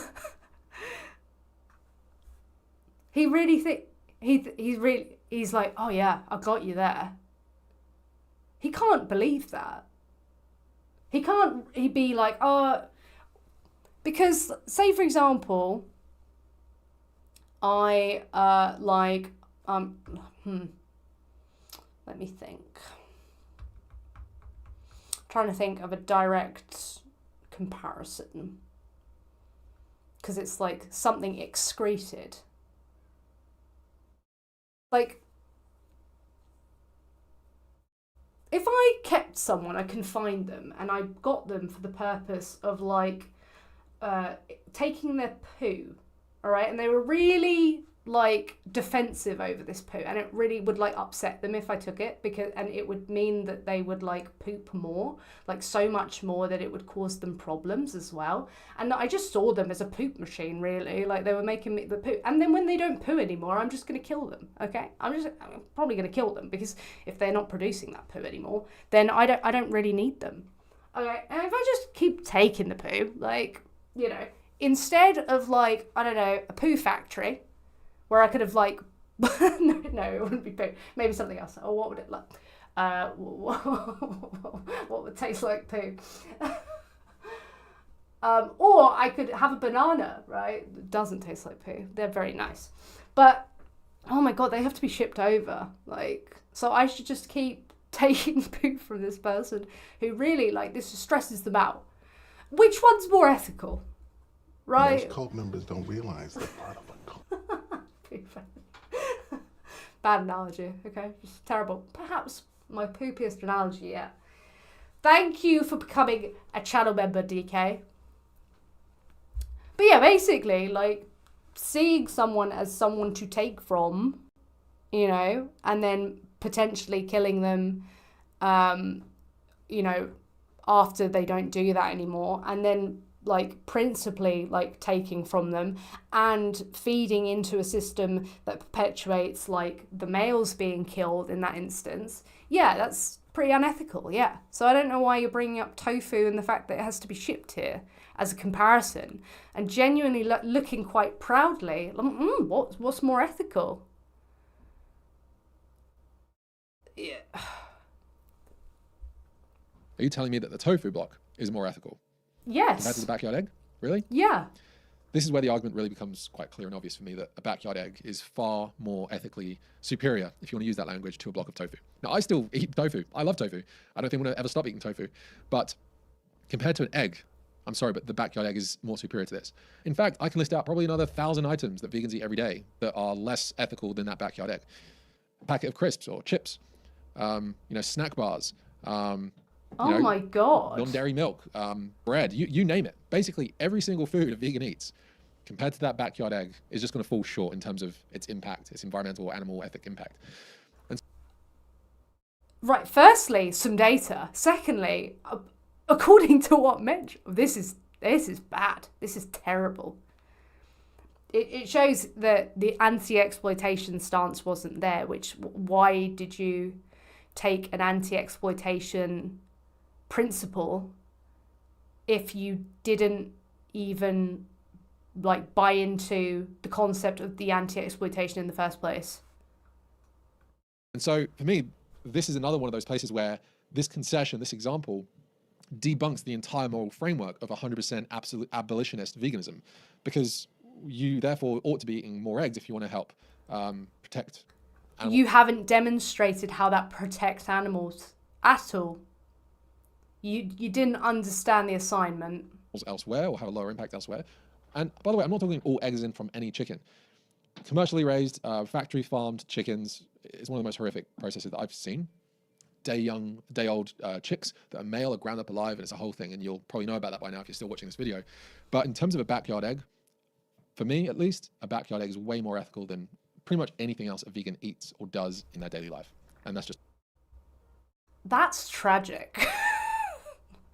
Well, that's, the clown show has really like been here. a fact. And so after all of this, the marshmallows, the vegan cheese, the vegan all these compelling arguments that he's made. candy bar, the backyard eggs, and so on, as I could really go on to for hours in this video. Oh, I'm sure you could. And they would be very good arguments, yes. Really started to break down for me the vegan promise that through a vegan diet holds the monopoly on necessarily causing the least harm to animals.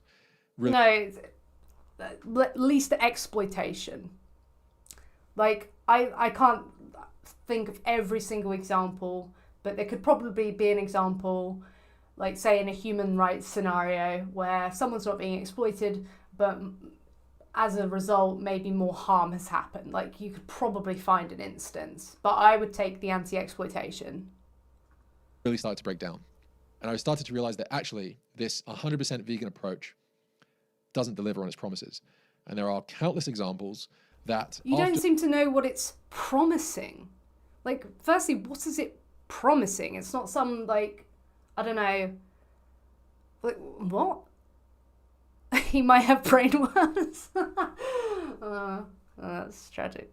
After 5, 10, 12 of these examples, you really start to go, okay, this isn't just some trivial thing now. This isn't just, oh, well, just, don't eat the tofu. Okay, well, don't have the marshmallows. Don't have the candy bar. Don't have the cheese. Don't have this. After a while, you start to go, actually, this is amounting to quite a lot of products, and the logic starts to fill a pattern, and you start to realize that actually, this is a lot more common than we've thought, and that there are... Respectfully, what are you going on about? A lot more examples to this that you could probably think of now. And so this is really based on the opportunity cost as well. And I really began to understand or question this idea that in order to live a good and moral life, it required reading food packaging labels. And this is where it really got down to the heart of it for me, where I started to realize the idea that we are morally superior people because of the food we eat not directly containing animal products just started to sound really trivial. It started to sound really quite silly. It's not about containing animal products. It's about like being a product of animal exploitation, because that it's not just about food, is it? In many areas. And just bear in mind, I'm not saying you should go to the other extreme, but I'm just saying this idea of abolitionist, 100% pure veganism really started to break down. If these are the arguments that you're going to get, is this it? Because so far, I haven't actually heard an argument. So far, I've heard marshmallows are expensive. You could actually do more for animals by like using the money you saved on buying marshmallows made of animals and paying into the industry, but then also paying for an animal sanctuary. And I'm not going to actually produce any empirical data for that. I'm just going to go off vibes.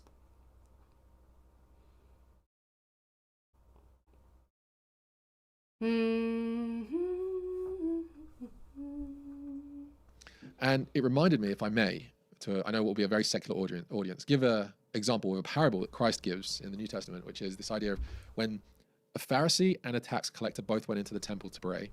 And the Pharisee walks in and he goes to God, thank you, God, for, I'm so thankful that I'm not like that other man over there. I'm so just, I'm so awesome. I give tithes of everything I own, and I'm not an adult. I mean, so funny that you say it like that, because that's what you were doing for the first 5 minutes of this fucking video. Ultra, I'm not this. I fast twice a week. I'm this and that. Whereas the tax collector doesn't even raise his eyes, and he beats his chest and he just says, God, have mercy on me, a sinner.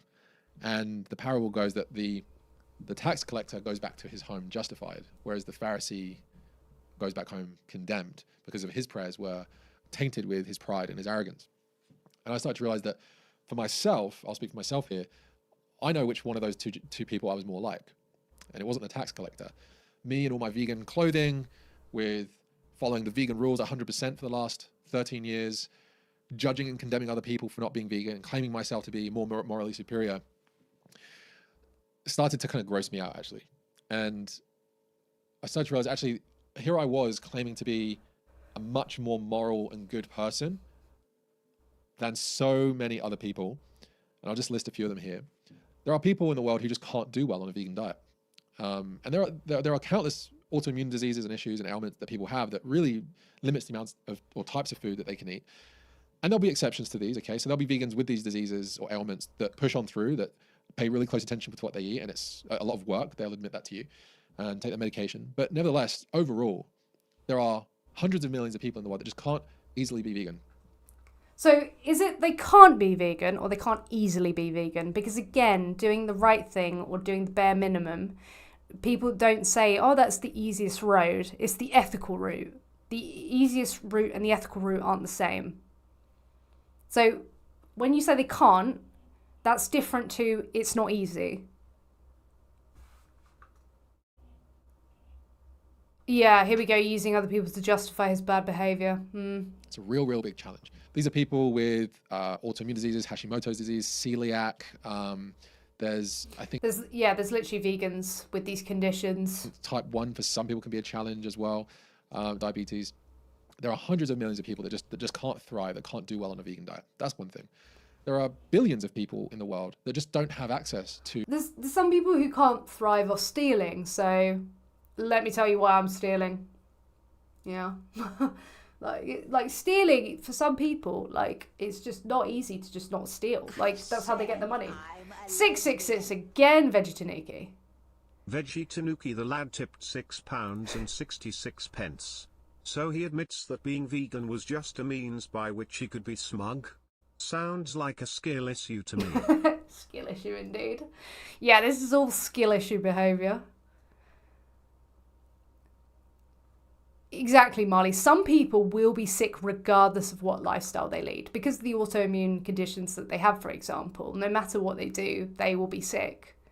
Like, that doesn't mean they can't take an ethical path. You know? Can we get some salads in the chat for Veggie Tanuki for the 666 again? Yeah, it just feels like he was being smug about it and thinking he was so much better than other people. And that's... You go vegan for the animals, not to be better than everyone. Like, is someone better? Like, person A, person B, everything's equal except person B kicks dogs in their spare time. Everything else is equal. Who's morally superior? The one, like, person A, who doesn't kick dogs. Yeah, that's just kind of how it is, unfortunately. But, like, if you're just doing it so you can, like, be morally superior, it's really bizarre. To plant-based foods year-round because they live in the Arctic, because they live in arid regions, because they don't get reliable rain. What do you mean because they live in the Arctic? There's like loads of vegans. Like, there's literally like a whole like community of vegans in the Arctic. Like, what? I'm pretty sure it's the Arctic where there's like, or there's some country that's like really cold and there's like a big vegan community. What do you mean? Oh, God. They'd have less excuses than you. Damn. Just read a study about Icelandic vegans. Not cold enough, okay? Because they've had a bad season with crops. And we are literally talking about billions of people that can't reliably access plant-based food. Am I really saying that I'm superior to billions of people on the planet? Lord help me. You were saying that, weren't you? Now you seem to think you're superior to vegans. There's also billions of people in the world that just can't afford access to vegan food. And they don't necessarily always live in the poorer countries, because that's obvious, but also in just wealthy countries, as I've just outlined. Yeah, and you'll patronise to them and act like they can't make ethical choices. Vegan products are often very expensive, and it's just not tenable for people to eat. Sometimes they're expensive. Sometimes carnist products are expensive. But if you're poor, you typically don't buy those expensive products. You buy the cheap ones, just like you would if you were a carnist. You'd pay for not the Wagyu, you'd pay for the, I don't know, what's the cheapest animal to buy the body of? I don't know at this point, probably chickens. Yeah, but if you're vegan, you just buy the cheap stuff. Eat vegan 100% of the time, all the time. And so we have people's health issues limiting their ability to be vegan, people's geography, meaning it's limiting people's ability to be vegan, and people's wallets and income limiting people's ability to be vegan. And the whole just eat rice and beans really doesn't cut it. Don't you know the poorest people in the world eat vegan? Yes, but guess what? Some of those poorest people in the world also suffer from blindness because of the micronutrient famines that they're going through.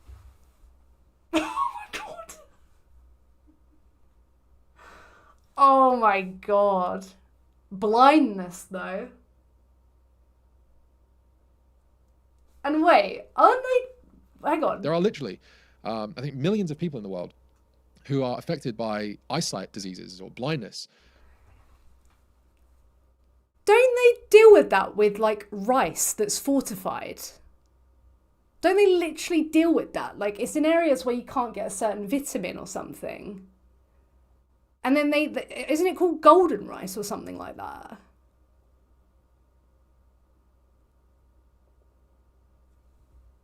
Yeah, I don't know why he's talking. Yeah, golden rice, yeah.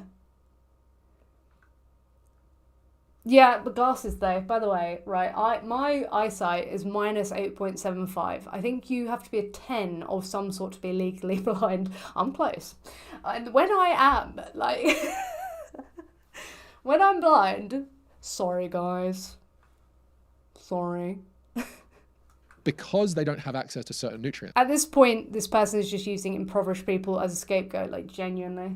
And one of the cheapest and fastest ways to remedy and prevent childhood blindness is to give those villagers some chickens so they can eat their eggs and get the nutrients that they're not getting from their plant-based diet. No, I think it's golden rice. I think, like, governments have actually, like paid to, like, make something called golden rice. I'm pretty sure, like, that's the way they're dealing with the issue. You know, cornmeal and sweet potato, you know. So this whole idea that just eat like the peasants do, eventually it doesn't work out. And also, every long-term vegan I know doesn't live on rice and beans. They go out to... But there's more than rice and beans that's cheap. Like peanut, like butters, like jam, noodles, yes rice, yes beans, potatoes, certain vegetables like seasonal vegetables are cheaper. Like we're not just saying rice and beans. Why are you being like this? It's painful. To dinner a lot. They eat out a lot. They go to takeaway restaurants. They get... Yeah, because if they can afford it, they'll go. Or sometimes, even if you can't really afford it, you just want to, like, pretend for a minute that you can. Like, you want to be like, you know what, like, I'm going to go out to eat because I am, like, sick of, like, not being able to do things, you know? Specialty vegan products, they get... And they pay more for them as well. Maybe not always with some products, but on average, they're paying more for certain vegan products than regular other people do. On average, again, it won't be demonstrated with any data at all. And so I think overall, this really summarizes my position, or at least gives a taste of my position. If you are someone that enjoys reading articles, please do check out my article. I like articles, but I like ones with substance. So I shall be avoiding yours. Substack. But for me, if I may interject again, another quote from Christ to what I know will be an audience that isn't necessarily into religion or theology, but I nevertheless think that there's a lot of value to be found in this quote from Christ. Christ said something along the lines of this. It's not that which enters a man's mouth which defiles him, but rather that which leaves a man's mouth which defiles him. And I think this really speaks to this attitude that I've had for many years and this moral superiority I've had for a long time. Even if it's not outwardly, internally, Look, it's not what enters the mouth that defiles a man, okay? So the severed head of a human, okay? If it enters the mouth, nothing wrong has happened. All right? It's if he says swear words. Oh, is that what that means? So out of context. Yeah, I want to know the context. This was painful, but thank you for showing me how veganism is wrecked by marshmallows. Yeah, true. Still sort of viewed myself that way. Moral of the story, don't vomit. And I think reducing a No, stop thinking. Stop it. person's goodness down to what they eat is just something that I can't stand by anymore. Finally. But you know, it's not just about what they're eating. It's about who they're paying for to be killed so they can like exploit them and use them and kill them to use their bodies to consume them or in other ways rather than just eating them. You may be left with the question, okay, Ali, but what are you eating now that you're supposedly not vegan? Well, I say that I can't call myself vegan with a capital V. Oh, a lot of that has to do with cringe with a capital C. My belief system changing around all of this. That's the biggest change for me. My pragmatic approach, especially to the items on the fringes of that bell curve. Stop it with the bell curve, please. Spare me. But really, my diet hasn't changed very much at all. I think the only thing I'm regularly eating now, which is not vegan, is these oat and honey bars, which are like these breakfast granola bars. Is that why you pretended honey was a grey area? So that you could, like, minimise it? I see. I don't know what they're called, Nature's Valley or something, which I've started eating and I'm happy to eat them. They're really nice. And the reason why we started buying them as a family is because my son goes to a kindergarten, and this year they've had a child that has a severe peanut allergy. And in order to avoid cross-contamination with my son's packed lunchbox, all the kids have been asked not to bring in items containing peanuts or peanut butter. And so we went to the supermarket to try and find a vegan, like, date bar, kind of Cliff Bar type option that didn't have any nuts in it. And there were literally nothing there. I think there might have been some options that were extremely expensive. And it was either buying the extremely expensive option or asking my very pregnant wife of now 2, nearly 3 kids to hand make date bars every week. What? Why can't you bloody do it? Lazy bastard. If I were your wife, I'd be like, you fucking do it. Yeah. Like, I'm pregnant. You go bloody do. You don't make her do anything else, do you? The only options are I buy the expensive one or I ask my wife to do it. Have you de-skilled yourself? When she doesn't have enough time or energy to do that, or just buy the product that was next to it that was actually, I think, a bit cheaper, I think, and has a bit of honey in it. I thought, well, let's just get the one with honey in it. Because I can't be bloody bothered, because I'd have to ask you to make it, because somehow I can't use my bloody hands to just make a bar. That's even cheaper. Even cheaper than probably all of them, because you'd get the raw ingredients and then you'd make them yourself. Especially now my attitude to all this has changed, and I eat those. I don't currently eat any backyard eggs. Some friends of ours have backyard chickens, and I have access to them. I could see myself eating some of those at some point. I could see you not liking the backlash and just fully just consuming animals, their secretions, all sorts, like doing what I saw Alex O'Connor's done recently that I haven't yet commented on, but doing a leather sponsorship. How fucking cringe. I can see you doing the exact same thing, to be honest with you. It's just a slippery slope of nonsense, because as soon as you have no ethical framework, then what's the need for you to do it? Like, even with the dairy, you weren't making any moral argument against it. You just seemed like, oh, I don't really like the taste. That's what's stopping me. Yikes. What he made, that dichotomy of I have to buy the really expensive one, or I have to make my wife do it. It just reeks of laziness. Because if you have 50 minutes to sit down and make a shitty video, and then however long you had to make a shitty Substack, I can guarantee it's shitty, you have time to make some fucking granola bars from scratch. They will not take long. I work 40 hours a week, right? And I do vegan gay stuff as well, which adds, typically, not recently, but it will add another 10 to 20 hours a week. So 60-hour weeks. I make lunches and cook for the household. I do like the tidying and stuff like that, like an equal amount. And I would have time to sit down and make some bloody bars to save some money. It's cringe. Like, I wouldn't be like, oh God, my only option is to make my girlfriend do it. That's just lazy. I haven't bought the regular marshmallows yet, but next time we go camping, I'm going to probably buy the regular marshmallows. Yeah, there we go. What else? I got no desire to eat, like fish or anything like that. But I will say that I think farm-raised oysters. So because you don't have a desire to eat them, is that why? Because you don't have a desire. Really, really good for the environment, for the body of water that they're Why are you talking about environment again? They filter a lot of water. Oh God. And they often contain very high amounts of trace minerals that are really healthy for vegans to eat, because the rest of the human heads have loads of minerals in them, so like, so fine. diet's quite low in it. Things like iodine and B12 and selenium. Take a supplement. Those kinds of things. The downside is that there are potentially some contaminants in those oysters if not prepared properly or whatever, because they're filtering out so much of the stuff in the water, kinds of bacteria, cyanobacteria, and some people have gotten sick. See, this is what I mean. He's just gonna he's gonna eat any animal. He's gonna probably just buy anything that was the exploitation or animal tested. He won't care now. Raw oysters, but I think it's quite rare overall. What else? I got no desire to eat, like a full-on, steak or a lamb or anything like that. You will. But my attitude to this has really changed, and this is very recent. It's taken me about Yeah, it's through no ethical framework or anything like that. I think from what you said about your wife, it's laziness. It's just moral laziness and physical laziness. a year to come to where I'm at now. The seed was planted with those marshmallows about a year ago. Oh man, the marshmallow. And I don't know where I might be in a year or two from now. And I'm really... I know where you'll be. You'll be chugging down the steaks and probably like promoting leather or various skins. Probably. on, I guess, some of you people watching to give me some of your best arguments back to me. You know, leave your What comments do you mean back? As if you made an argument?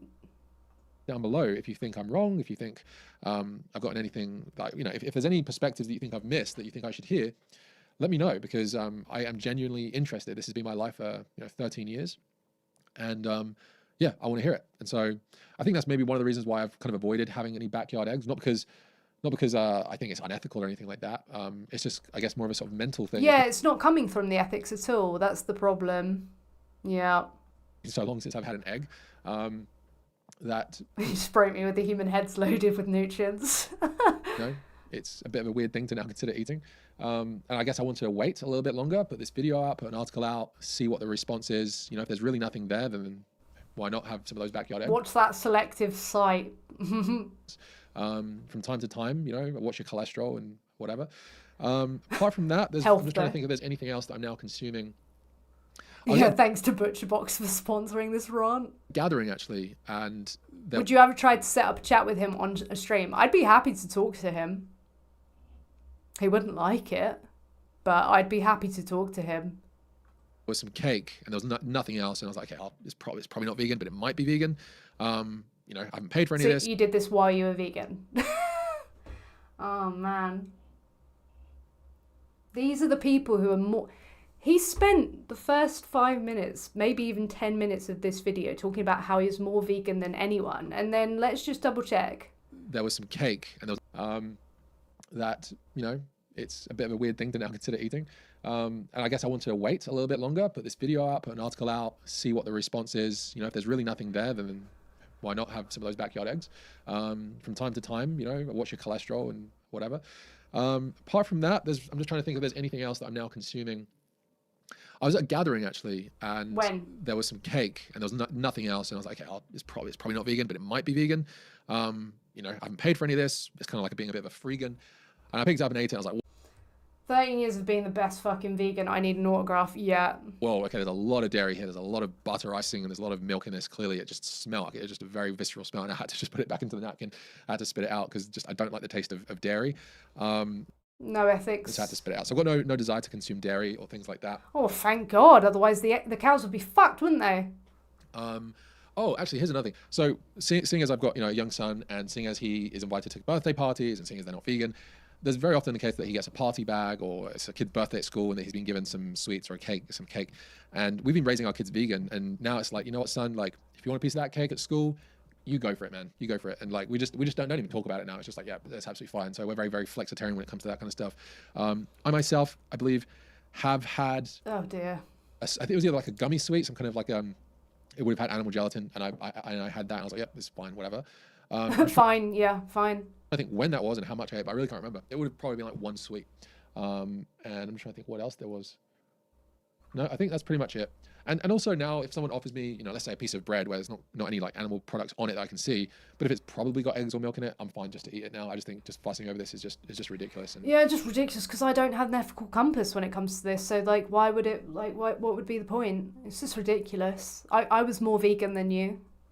very antisocial at the end of the day. And It's antisocial to be like, no, I don't want to eat that, thank you.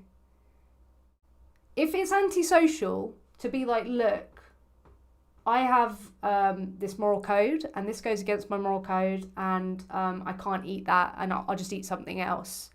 Then if someone's like, oh, you're being antisocial, you just, you know, we won't like you if you do this. Fuck them off, find different friends. Luckily, there's 8 billion people on the planet.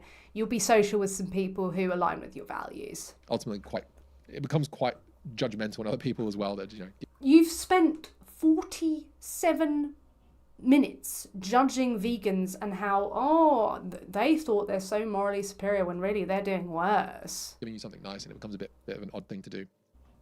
This video was an odd thing to do. And so I guess some of my ick factor to consuming animal products. My ick factor has this entire video. You know, this idea that, I don't want any death to be in my body, all that kind of stuff. I don't subscribe to that anymore. Well, that makes you look really good and moral, yes. And so, I still wear, vegan leather boots that are like, 3 years old now. They're still, doing really strong. But when they're not, I will probably pay for the animals to be big fan killed. of these vegan boots that I've had for a couple of years now, Blundstones boots. Yeah, it's very main character syndrome. Still believe in the vegan message, at least when it comes to I don't think you know what the vegan message is. We've established this, I'm afraid. Shifting people's diets to a predominantly plant-based diet when it comes to protecting the ocean, and the message in Yeah. Oh god, protecting the ocean. Vegan message. Conspiracy, that's clear. Apart from, I think there are some sustainable options now. Oh my god, you have no fucking clue. I still subscribe to the veganism like stuff, like, like sustainability and whatnot. Oh fuck, that's bad. When it comes to like farm-raised oysters, if you really pushed me hard, I think I'd concede to, if you're someone that has a canoe and you have a fishing rod, and you go to a place where it isn't frequented by a lot of recreational fishermen or industrial fishing or a lot of tourism, and you're just someone who goes out there and catches, just your average sort of common fish, and you eat that for, common fish? a meal. I think the impact that you're having on the ocean is so negligible. What do you mean on the ocean? What about the fucking fish? Oh my god. This is the worst bit. Fuck the marshmallows, right? Oh, if the fish just so happens to be like a common fish, environmentally speaking, you've not done it. What about the morals? What about the fish? What about the fish being dragged out of the ocean and being killed? And so tiny that it's just, there's no real big sort of environmental concerns for any of that kind of stuff. Why are you talking about the environment, you ding dong?